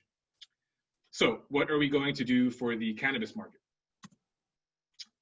The cannabis market will be huge, and the non-flower market segments like concentrates and edibles are exploding, with each segment expected to be worth billions of dollars in the next 2 years. Both of these markets rely on a consistent and high-quality source of purified cannabinoids. Furthermore, pharmaceutical applications of cannabis are expected to be worth over $5 billion in the next 7 years. Unfortunately, there's a problem. Consistency in chemical composition is one of the greatest challenges to plant-based drug development. This leads to the question: how will the market efficiently source pure and consistent cannabinoids for the market?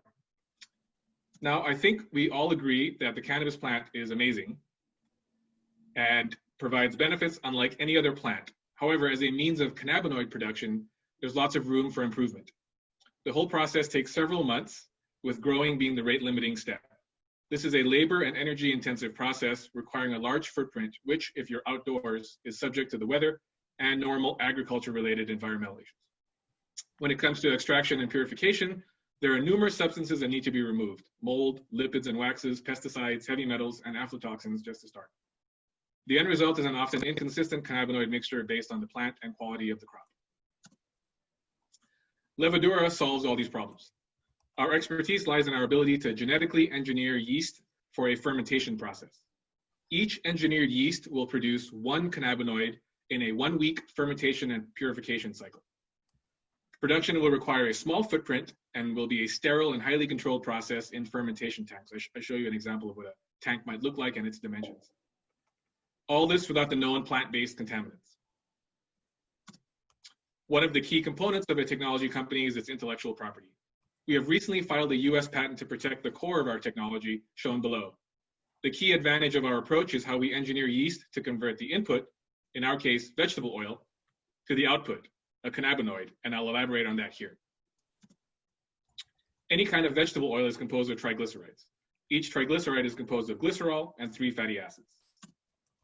It's the fatty acid component that is valuable for our technology, which I show you here with the tail portion highlighted in red.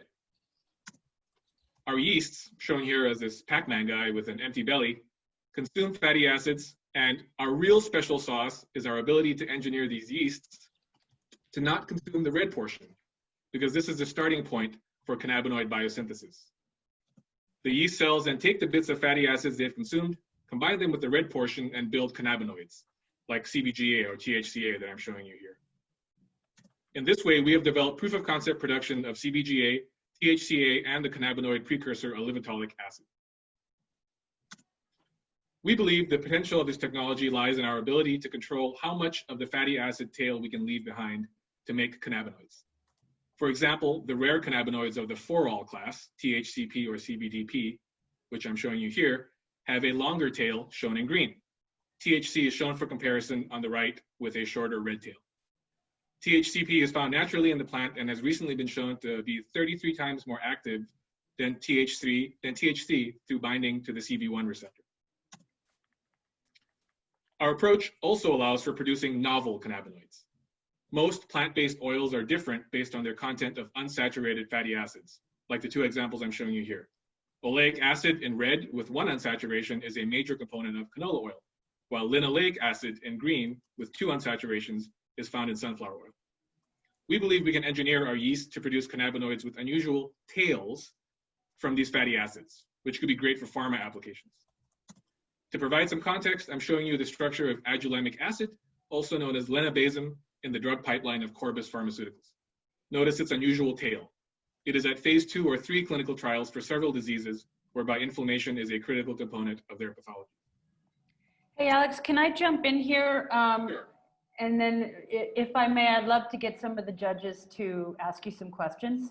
No problem. More about the business model and the stage of the company and so forth. Sure. John, we haven't heard from you. Do you want to jump in with the question here? I just unmuted my audio. Actually, I'm very intrigued by this. My question is, your patents, are they on the yeast itself? Have you developed the actual strain? So the patents, the patent I've just filed, it covers, and this is a general design of a patent in this field, is the organism, right, the process, and the product. So that right, it covers all aspects of the technology from end to end, basically. And again, and what I talked about really was, what I was trying to describe is really the technology, because it leads to not just THC or CBD production, but a range of other chemicals or cannabinoids, which are of interest currently in the marketplace beyond just those major compounds that you're aware of. Okay.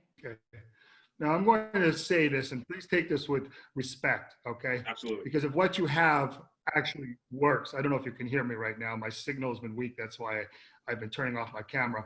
But what you actually have is actually extremely interesting, because for those of us who probably know, many of us probably already know this, that the pharmaceutical chains the global change for the pharmaceutical companies has been hugely disrupted by relations with China and India going south.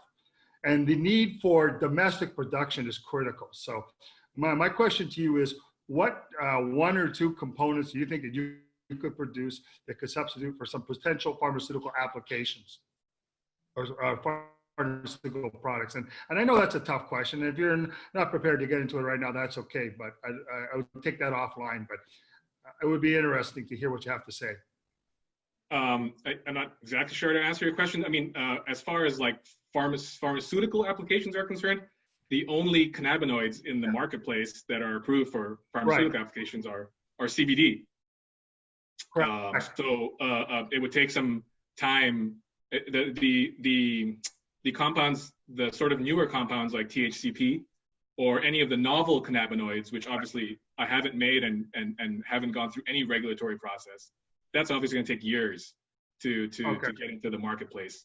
But I think but to answer your question, as far as production is concerned, the ways that we can enter the marketplace with our technology is there are a variety of ways.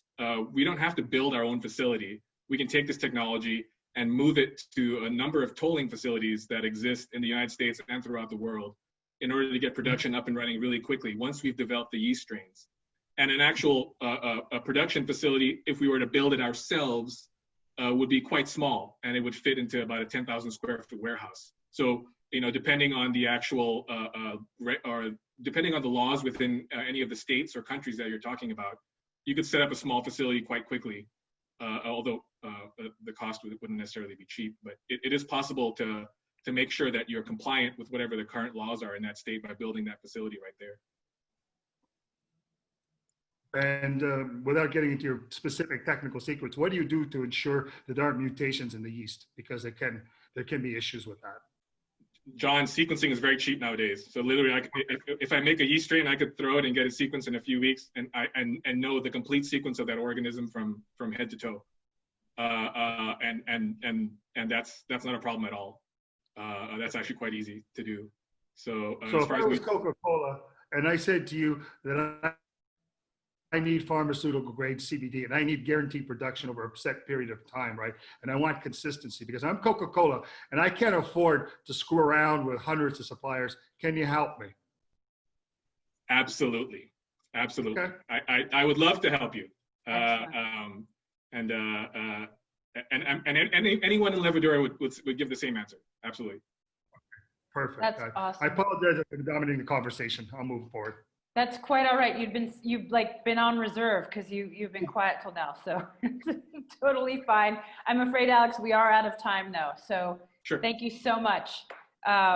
Really appreciate that. So our next presenter, guys, don't forget to jot down your notes. A lot of good companies here. Vince Harkowicz, I hope. I apologize. CEO and co-founder of Grownetics. Vince is a serial entrepreneur and longtime indoor cultivator. He's been growing indoor plants in controlled environments since 2005. Vince's career took him to Shanghai, China, where he spent 6 years, bringing consumer and industrial products from napkin sketch to mass production. And that's when he realized there was a real need for a drastic shift in the way we produce some of our most vital resources and shift towards open and sustainable practices. Grownetics started in 2015.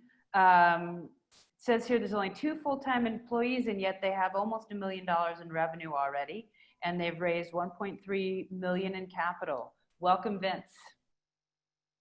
Thanks, Julie. Checking that the screen is coming through okay and that my audio is coming through as well. All good. Alrighty. So thanks for that introduction. Yeah, my name's Vince and I'm the co-founder and CEO of Grownetics. And we've built the first open smart farming platform to enable hyper-efficient controlled environment growing. This idea came out of this notion that when we're growing plants around sensors and with the price of sensors falling drastically, we can put more sensors into farms and indoor grows, that we can automatically link all this data to the plants being grown to do some very sophisticated learning on what leads to growing any crop better. So the challenges facing our industry are falling commodity pricing, and then in terms of leafy greens, that's even more exacerbated.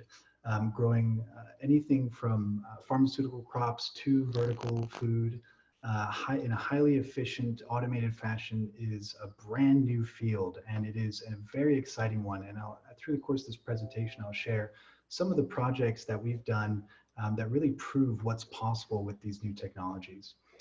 But the challenges are there are very few best practices because it is a new industry. And when you change one element of your cultivation, that changes the entire, every other aspect of how the plant grows. There's also a lack of data-driven cultivation processes, with only about 5% of farms operating based on data-driven cultivation. And that is a very surprisingly low number, but it's because there are few tools for these cultivators. And then lastly, there's a severe lack of skilled labor.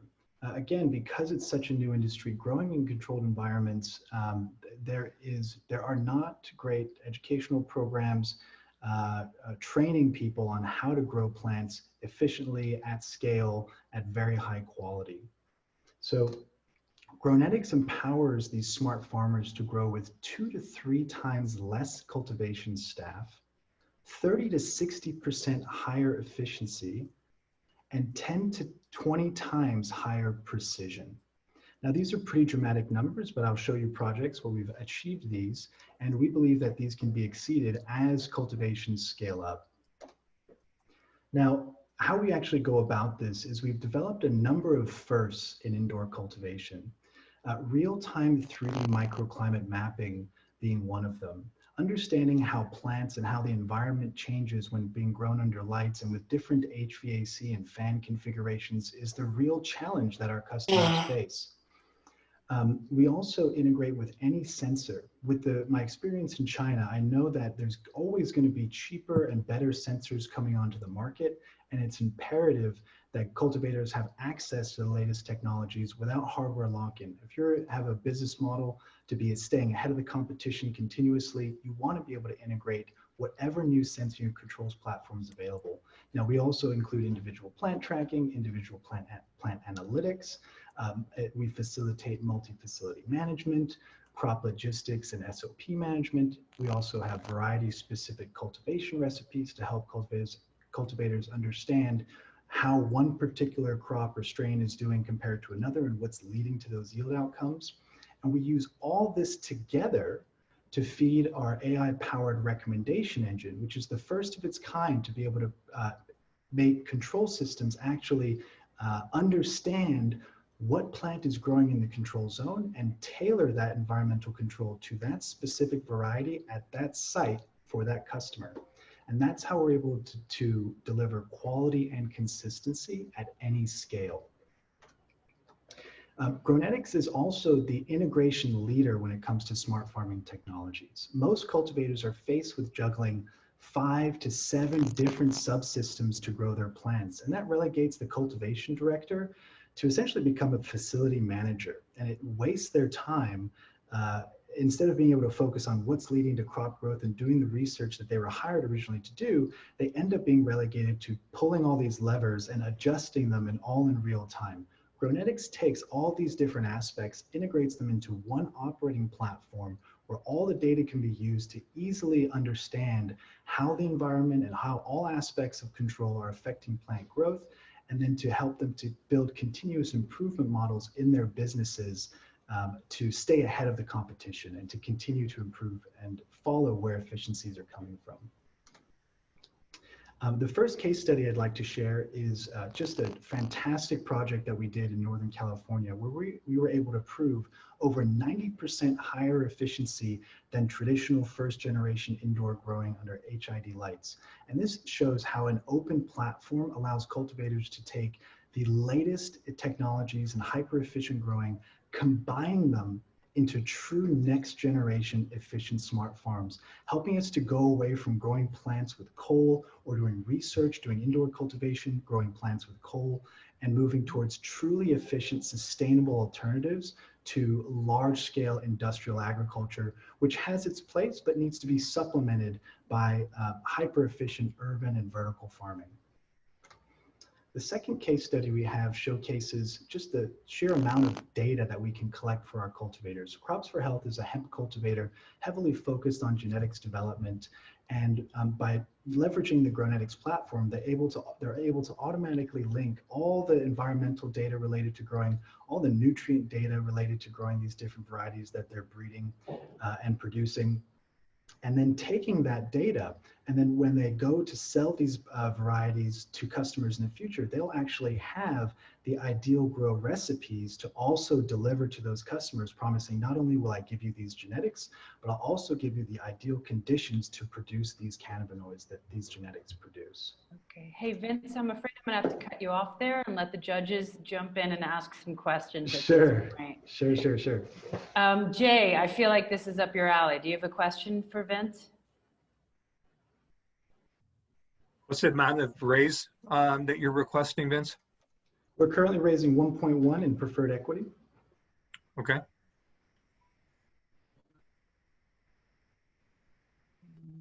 Okay. And these one are of the Davids, do you have a question? Controls. Hello? We can. Do you hear me, Could you Julie? repeat that question, Jay? Go ahead, Jay. Yeah, you answered the question about the raise, but with all of this modulation and referencing the control environment around the plants, are you doing anything with the soil itself? Absolutely. So we have very sophisticated soil monitoring, and actually we help cultivators understand which different soil mediums, whether that's cocoa or living soil systems, are leading to the best yields in whatever cultivation system that they're using.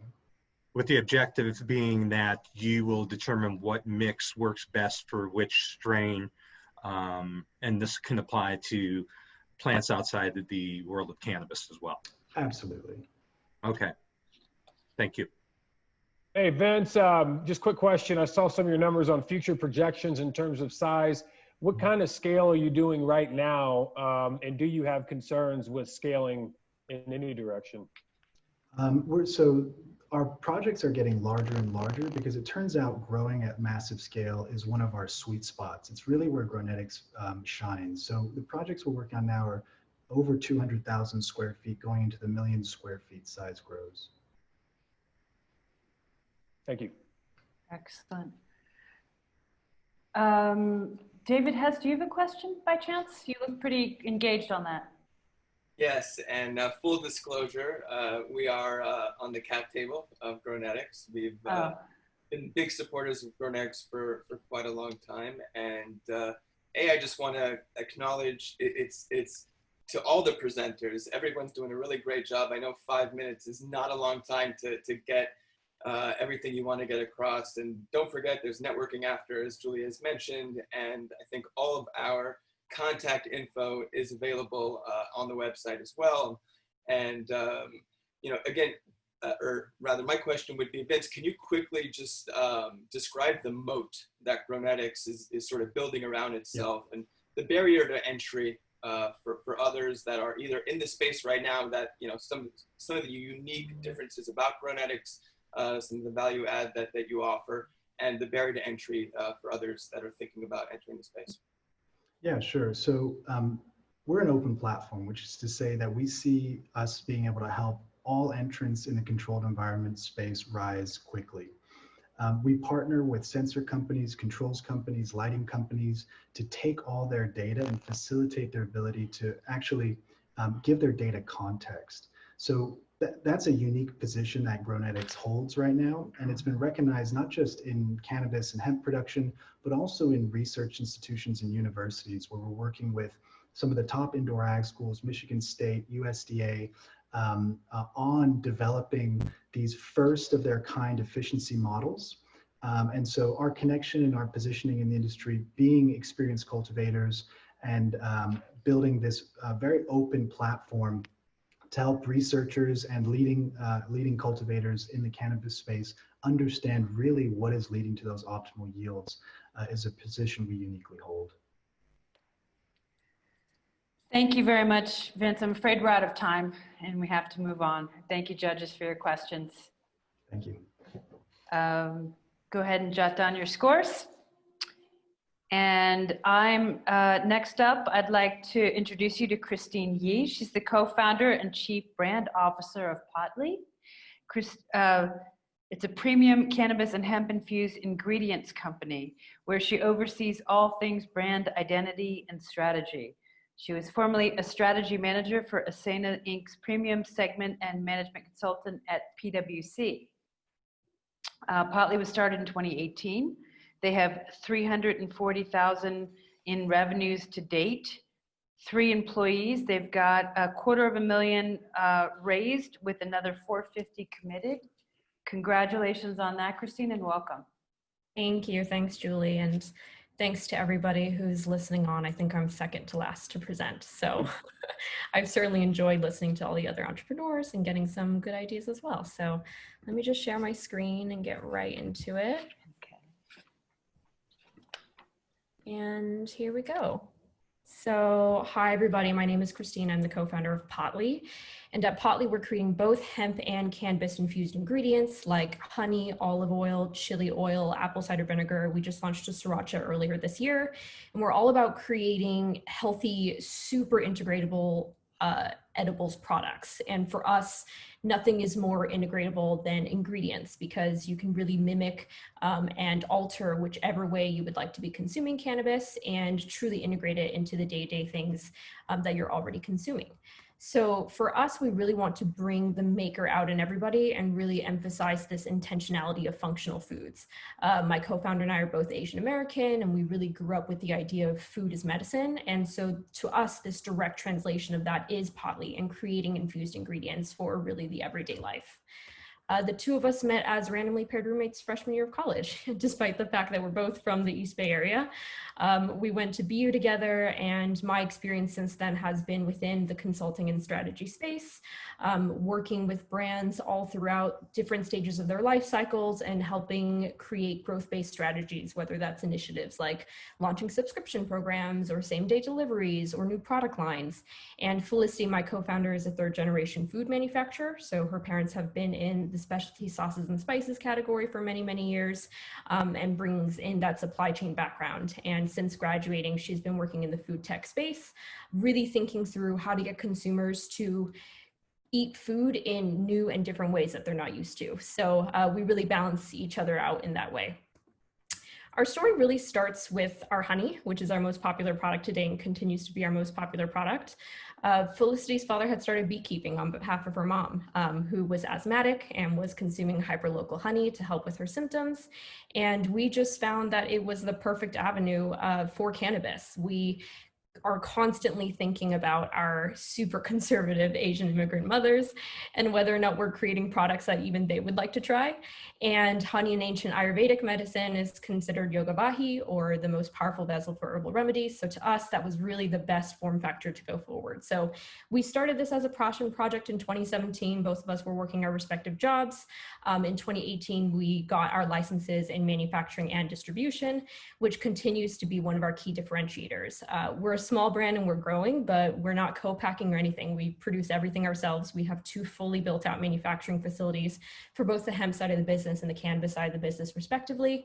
And so we can really own that channel and own our margins as well. Our hemp CBD line started in 2018 and we have been growing since then. So we started out cannabis first and have been expanding into other avenues. And given that we have both our manufacturing and distribution licenses, this really allows us to expand really quickly and launch products in a fast way. And we're all about sourcing local ingredients from California. We think that consumers have this perception of edibles where if something doesn't taste bad, that means it's good. And we fundamentally think that that's wrong and that people should have a higher standards for the foods that they're putting into their bodies. So the key psychographics of our customers are really that we do a great job of hitting the canna-curious market. They look at our packaging, they look at our form factors, and they think these are things that I know how to use and I'm comfortable using. Nothing is more rewarding to us when we see how people have really had the quality of their lives improved by using our products. But we also resonate with this kind of experienced user because they look at our ingredients as a super accurate way to dose the creations that they're already making. And it's like a fun, entertaining gift kind of like a party trick to pull out. And we're really fundamentally rooted in things like recipes. And this is some of our community. We do really great with user-generated content because we're not just a package that you unwrap and consume. The end result of how everybody's consuming our products is different. And so all of our organic growth has really been fueled by that. We have 4 different ways we make money. Selling to dispensaries, we're in about 50 so far. Hemp CBD retailers as well, all throughout the country. We sell direct to consumer on potlishop.com. And then because we own our own licenses, we actually use them and our facilities as platforms for other emerging brands. And that really gives us platform potential going forward. MedMen, Erewhon, Equinox are some of the brands that we partner with that you may have heard of. We're currently doing about $20,000 to $30,000 in revenue per month, but we're scaling that quickly and we're confident about our growth. We're trying to hit about $100,000 a month by early next year. And we're raising $1 million on our safe note. We have, as Julie mentioned, 2/3 of that already committed or cashed in, so to speak. And we're looking for other partners who really understand the space, really understand this vision of us trying to create the new category of healthy edibles. So with that, I'd love to answer any questions. Fantastic, thank you. I'm going to turn it over to Nick first, see if you have any questions. Absolutely, Christine, thanks for the presentation.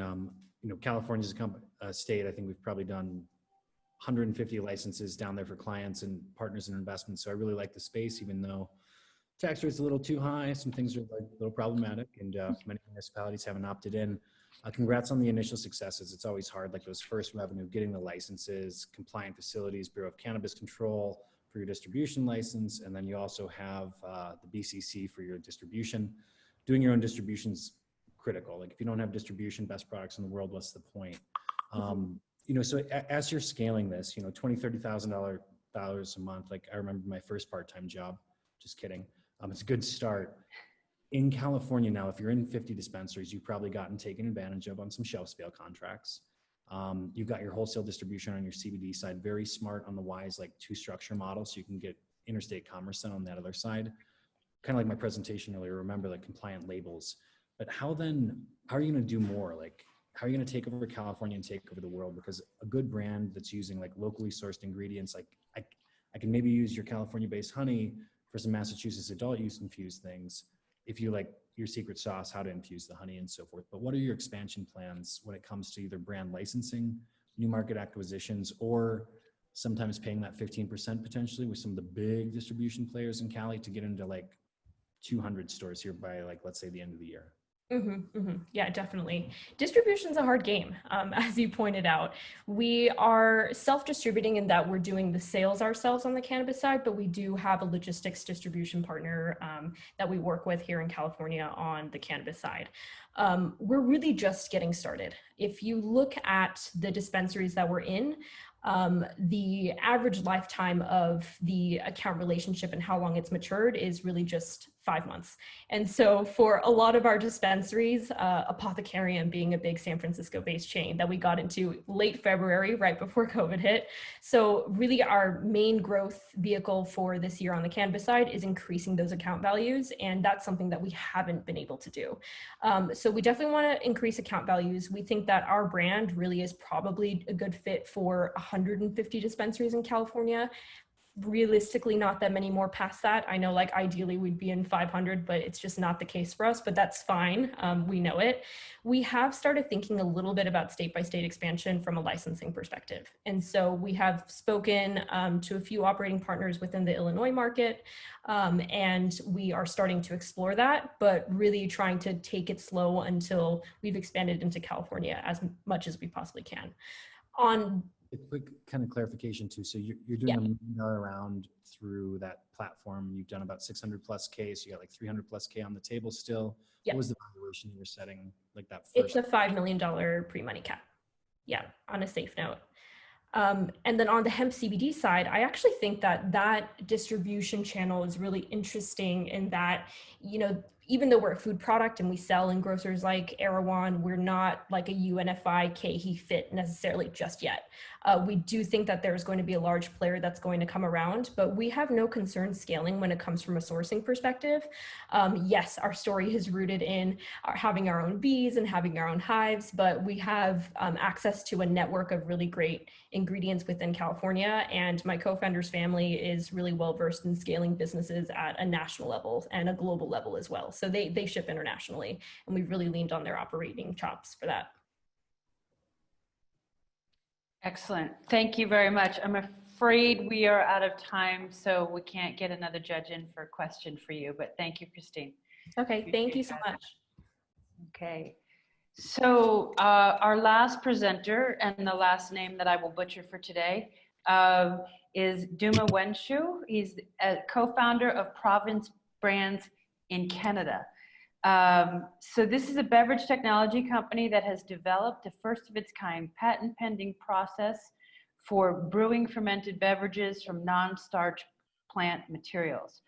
Province Brands earned global notoriety by raising more than 23 million already from venture investors, and now employs some of the top researchers in the industry. Prior to founding Province Brands of Canada, Mr. Wenshu co-founded and ran a Colorado-based cannabinoid research firm which sold to Canopy Growth for more than 400 million Canadian dollars. Congratulations on that. So there are 13 employees of Province Brands. We've talked about the funding round already. I'm just going to turn it over to you, Duma. Welcome. Thank you. And I am sharing my screen now. I hope you can hear it. This will be a lot of fun today because we are talking about beer. And what a lot of people don't realize is that people have been brewing beer since long before recorded history. These days, the brewing industry is a 900 billion Canadian dollar industry. In fact, 1/3 of all the alcohol sold on the planet is beer. And despite constant improvements in how we brew beer, almost all the world's beer is still brewed from barley. Not hops, by the way. A lot of people think it's hops. That's just for flavor. And technically, you could use other grains. Most people don't. So it remains that for millennia, it has been chemically impossible to brew a beer without starting from some kind of a grain or a starch. And this limitation has caused so many problems for the brewing industry over the years. In fact, there's a whole new problem with this coronavirus that is disrupting global supply chains, and brewers are worried about where are they going to get their grains. Now, this is just one of the many problems that our patent pending brewing technology solves. We are, as she mentioned, a beverage technology company, and we are dedicated to creating a better class of beer. And thanks to the hard work of our incredible research and development team, we have effectively created an entirely new brewing tradition. One which allows brewers to grow directly from the plant to the pint. And to brew beer, for example, from any kind of wood or shrub or grass or whatever's locally available, or even to brew from plant waste. A great example of that is we were recently approached by a global spirits company, and they asked if we can take the leftover parts of the agave plant when they make their tequila and turn that into a beer.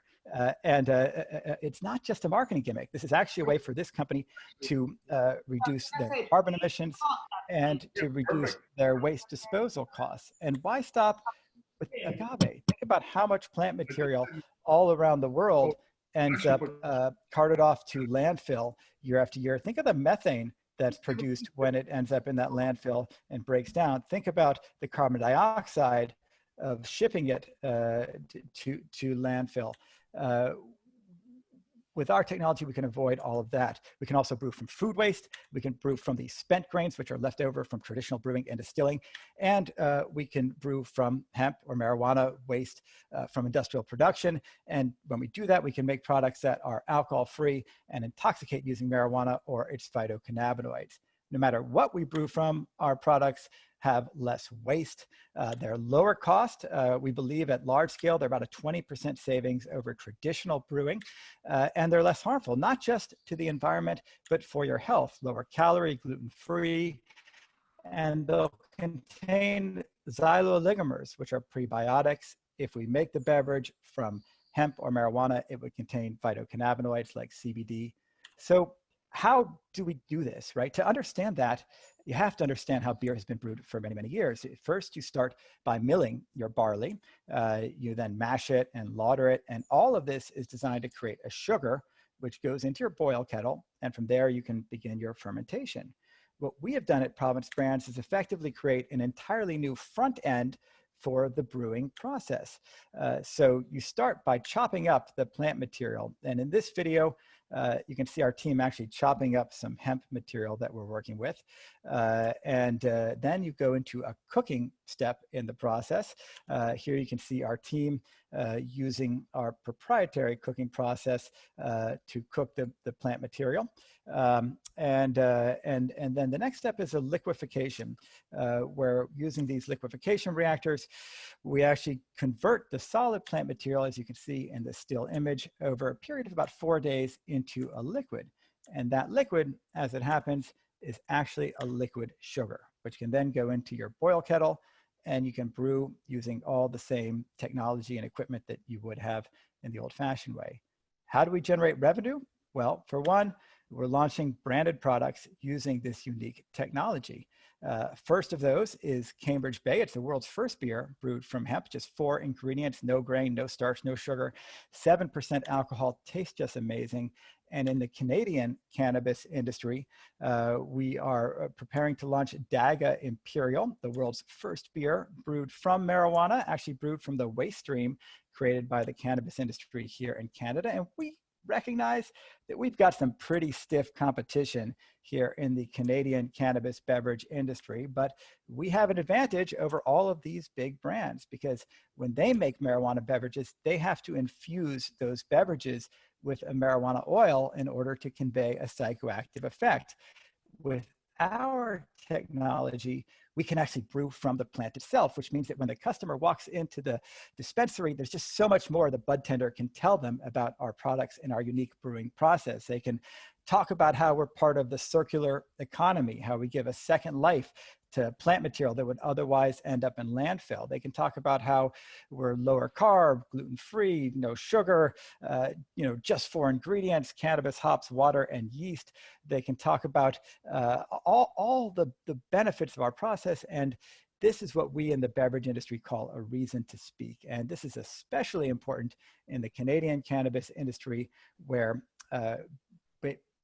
paid advertising is not allowed, right? So that word of mouth really matters. Another way we can generate revenue, co-packing in our 123,000 square foot brewery, which is still under construction, but when we wrap up the construction, we have several LOIs to co-pack for other clients.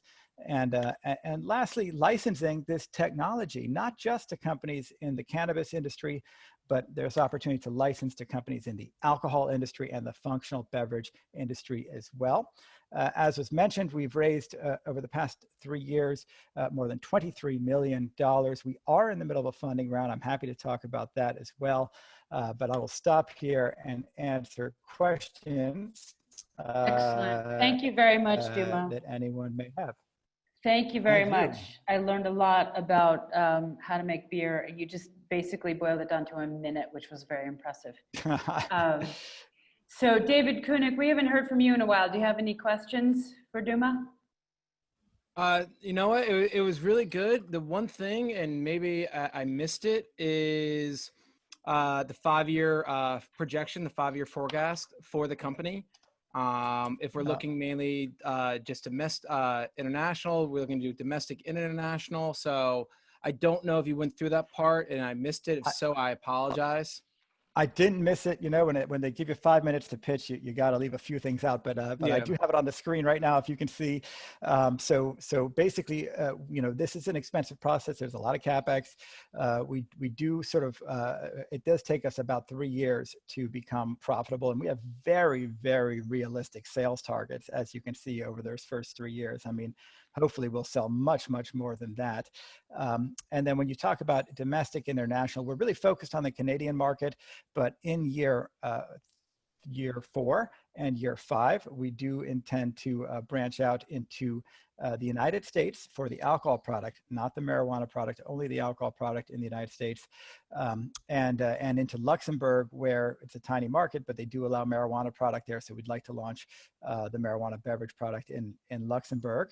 And then just to show a little bit more on that topic in terms of the margin, which I'm sure is really important. That's down here, sorry. You can see our operating profit margin by different product category. And here our licensing is, just beginning in year 5. We wanted to be very conservative and not count on big global breweries licensing from us in day 1, but it is very profitable, high margin activity. Marijuana product is a very high margin activity. Alcohol is a reasonable margin as well. Great, thank you for sharing. I appreciate that, thank you. Yeah, one quick question. Anybody have a quick one? Maybe Matthew or Jay? No? Well, I'll make a statement because Duma has been in the industry for a long time and he certainly knows what he's talking about. His pitch just continues to be more refined. Duma, thanks for hanging in there and continuing to build this segment. You've got something special going, man, and I'm a big fan of yours. I know we all are. We've all seen your journey. I know all of us would like to be a part of it. Some of us will, some of us won't. I hope we can, but keep doing what you're doing, man. It's really fun to watch. Thank you, Matthew. I'm a big fan of yours as well. Excellent, great stuff. So thank you very much, Duma. Judges, if you can go ahead and get everything submitted so that we can figure out who are the top 3 companies. And Brad, I will ask you, I'm not sure what you want to do about the audience votes. I don't have any instructions on that. I thought there was a place for them to go, but we now have about 10 minutes for the voting. I want to thank all the judges for your questions. I want to thank all the presenters. It is not easy to present your business in 5 minutes. I thought it was impossible the first time I was asked to do it. So good job to everybody. Keep at it no matter what happens today. I've been trying to get Pan Exchange off the ground for 9 years now. So stick with it, everybody. So you should see on your screen a pop-up question. This is for audience choice. It strictly tells me not to vote, yes. Yeah, judges should use the form that was sent to you. For the audience, we're doing a separate audience choice. Okay, thank you for that. So Brad, do you want to just let me know when you want me to jump back in, or is someone else covering the winners?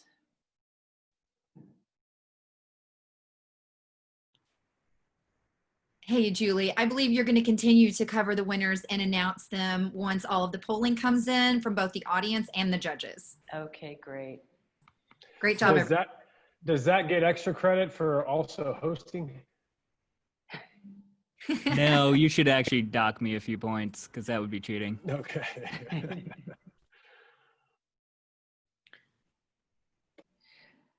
Should remind you all, there's also a networking room with Tracy, do you have the link to that, or can someone? We're going to be posting that up in the chat box here in just a few minutes once we wrap up the announcements. You can also go onto the website and find it there as well. But I'll make sure everyone has super clear instructions. I'm going to do a full recap of everything and let everyone know how to join us in the room. I'm really excited about some of the conversations that are going to spring up today. There's been so much that we've covered that I don't even know where to start my conversations. What was your favorite part of the day so far? Mine? I was really glad when I was done introducing all of the judges because I wasn't sure how I was going to squeeze all that in. I love this part of it. Having been there and had doing the pitch competition, it's so tough. But I really enjoy the energy everyone brings to it and the different perspectives and seriously deep expertise coming to the table of all of these panelists or presenters. I mean, that's what I enjoyed the most. How about you? Absolutely. I was really, really impressed with the lineup today. There was a lot of variance in the different topics that we covered. I learned so much more about hempcrete and beer and just hemp in general. I just thought it was a really, really thorough, well-rounded day overall. And I've really enjoyed it. I've really enjoyed talking about the issues with COVID as well, because, you know, as a business owner, as an entrepreneur, as an advocate, these times have just really changed for all of us so drastically. And to watch how everyone's learning how to pivot has been really interesting in this new digital world. It is changing. I think the most interesting thing for all of us is we were shut down so fast, but yet we don't know, there's no end yet. We don't know what it looks like. And this is the most nimble we've ever been asked to be in our careers. And launching a company in this era, it takes an extra special entrepreneur to keep it going, for sure. Yeah, I mean, I've been running my own companies for about 14 years now, and I have always been one of these people that love to have employees in the office. I just felt like you always got so much more done, and, you know, being at home would cause distractions and delays, and I still would rather be in the office, but I'm really enjoying being at home, and I'm really I'm really thoroughly impressed with the world as a whole and how fast we've picked up this digital footprint that we're all using for, you know, for Zoom conferences, for communications, for file sharing, you know, the apps that are popping up, getting my groceries delivered to my house every day, anytime I want, which is amazing. I love that. Because with an immunocompromised child, well, Sophie is an immunocompromised now. She's been off chemo for 6 months, but we're a family that has had bad things happen to them. And so we by no means take risks. So we literally have left the house, I don't know, maybe 4 or 5 times in the last few months. And it's really refreshing seeing how these companies are picking it up and helping us all stay safe in this very uncertain time. I agree. I do. I mean, there's so many challenges that everyone has here. I'd love to ask some of the judges. We've clearly accelerated the pace of webinars and Zoom meetings and podcasts. And do any of you have any opinion? Do you think we're going to get Zoom fatigue and just everyone go offline for August? Or do you think we're going to keep going like this? Because so far, I mean, like this is a new network for me where we're converging between hemp and cannabis. So today was fantastic. And it's still new and fresh for me, but I'm wondering if it's going to fizzle out soon. I mean, you've got a nation industry that's desperate for capital, a product that's already makes its own demand and will continue to do so. So now is actually the time, like blood's in the water. This is when we eat. This is when we make the big moves. When most people are sitting on their ass watching Netflix 12 to 20 hours a day potentially. So, you know, the biggest thing I'm seeing is like we have to get comfortable with and being able to like have digital conversations with limited partners, like with our investors versus like face-to-face meetings in London. And the same thing, like being comfortable. I mean, already overseeing now about 40 million in deployment during this kind of COVID time, which there's so much more time. But the main thing for like anyone looking for cap, this is no different than before. Like who you are, what you do, why you do it, how you're different, how much do you need, how are you going to spend my money, how much do I get back and when? Like be clear and you're an expert in what you know, but dumb it down to someone who doesn't know, but have it make sense, like very clearly, like with some of these pitches today. And Nick brings up a good point, because one thing that we see a lot is we always talk about if it takes more than 3 text messages or more than 3 emails, pick up the phone and call. And we tell that to all our clients. And the one thing, especially with a lot of our high net worth individuals, the reason what they like most about us at UCS Advisors is we talk on the phone all the time. The video is an added bonus. And so we ask a question about Zoom fatigue. We joke around and say, okay, do we really got to do a face-to-face or can we just do a regular phone call? But people that can communicate, believe in the art of communication and not afraid to get up and actually talk on the phone, they're doing well. I mean, and especially, I don't know about the other people here, but we're getting a lot of phone calls for people who would normally never invest in the private sector for hemp or cannabis. I mean, just us alone, we've picked up over 25 new private investors in the last 8 weeks. And they're all looking for deals in the private sector. And, you know, if you can get on the phone and communicate, and as Nick said, Nick put it best, like almost treat people like a 3rd grader, you know, don't assume they know stuff and rather have them say to you, hey, you know what, I know what you're talking about. Let's get to the next level. So, but, you know, people, if you can have a regular conversation, you don't mind talking, you know, you can still get the investors to come in and invest in your company. One of the things that I've really noticed as well, I've got a group that I'm a member of that has some of the top CMOs of the biggest brands in the world, and we do these meetups usually about once a week, and it's been really interesting watching the conversations evolve about how people are trying to set their businesses apart. And one of the things that keeps coming up over and over and over again is authenticity and story, because we're in a time right now where people need hope. They need something that's uplifting. They need a company that is rooted in some sort of interest in helping make the world a better place. And these oils and these concretes and these fibers and these cannabinoids, they all have the ability to have some sort of really incredible story rooted behind them because of all the magical things that they do. I just want to add, Julie, this is a time, and Tracy, thank you guys for doing this, and everybody on the panel. This is not all of the operators had the luxury to travel and attend all the different networking events that were going around globally. And really, this is a time to take advantage of I don't even call it downtime. It's just a different time, really. And I know that some of us on this panel, Matt in particular, if anyone's going to be getting fatigue, it might be Matt. The guy's on a Zoom maybe multiple times a day, but the reality is it's because he loves to do it. We love to do it. And Nick said it great earlier. We're not spending the time, commuting or whatever we're doing while we commute.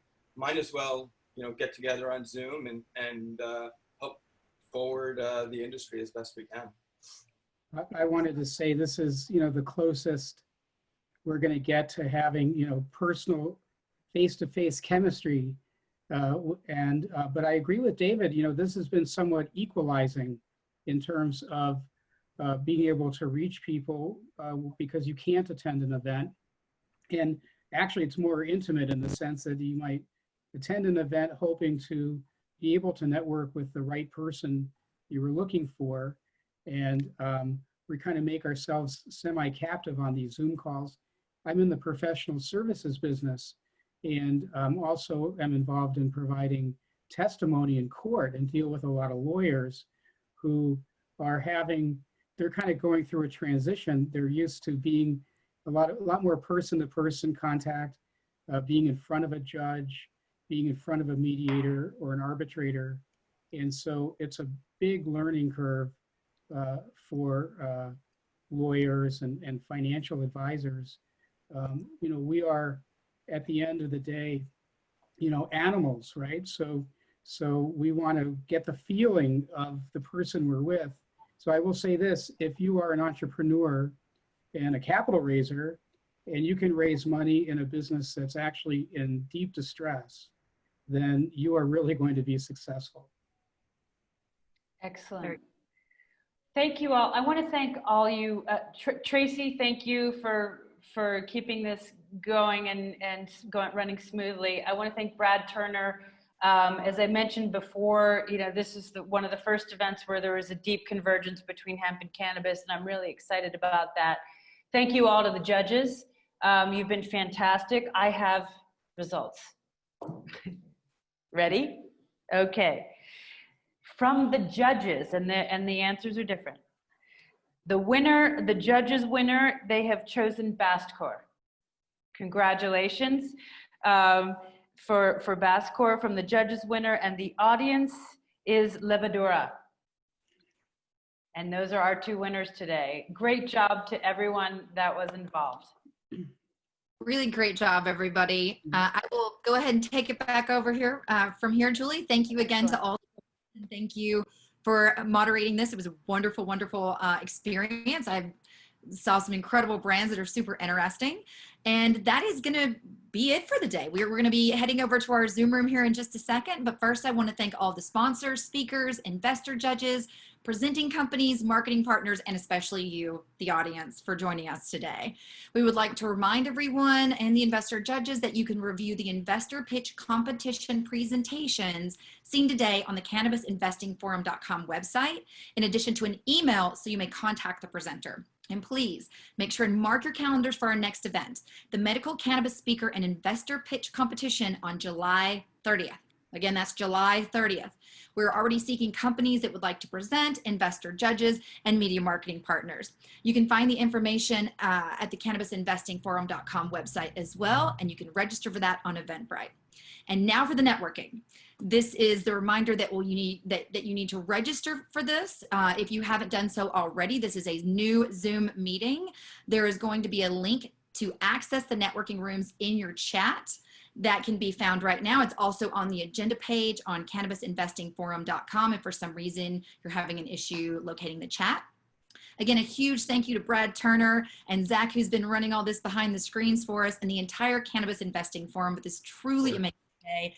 Thank you for so much for having me. Thank you for letting me be your MC for the afternoon, and I look forward to seeing you all in the Zoom room for networking.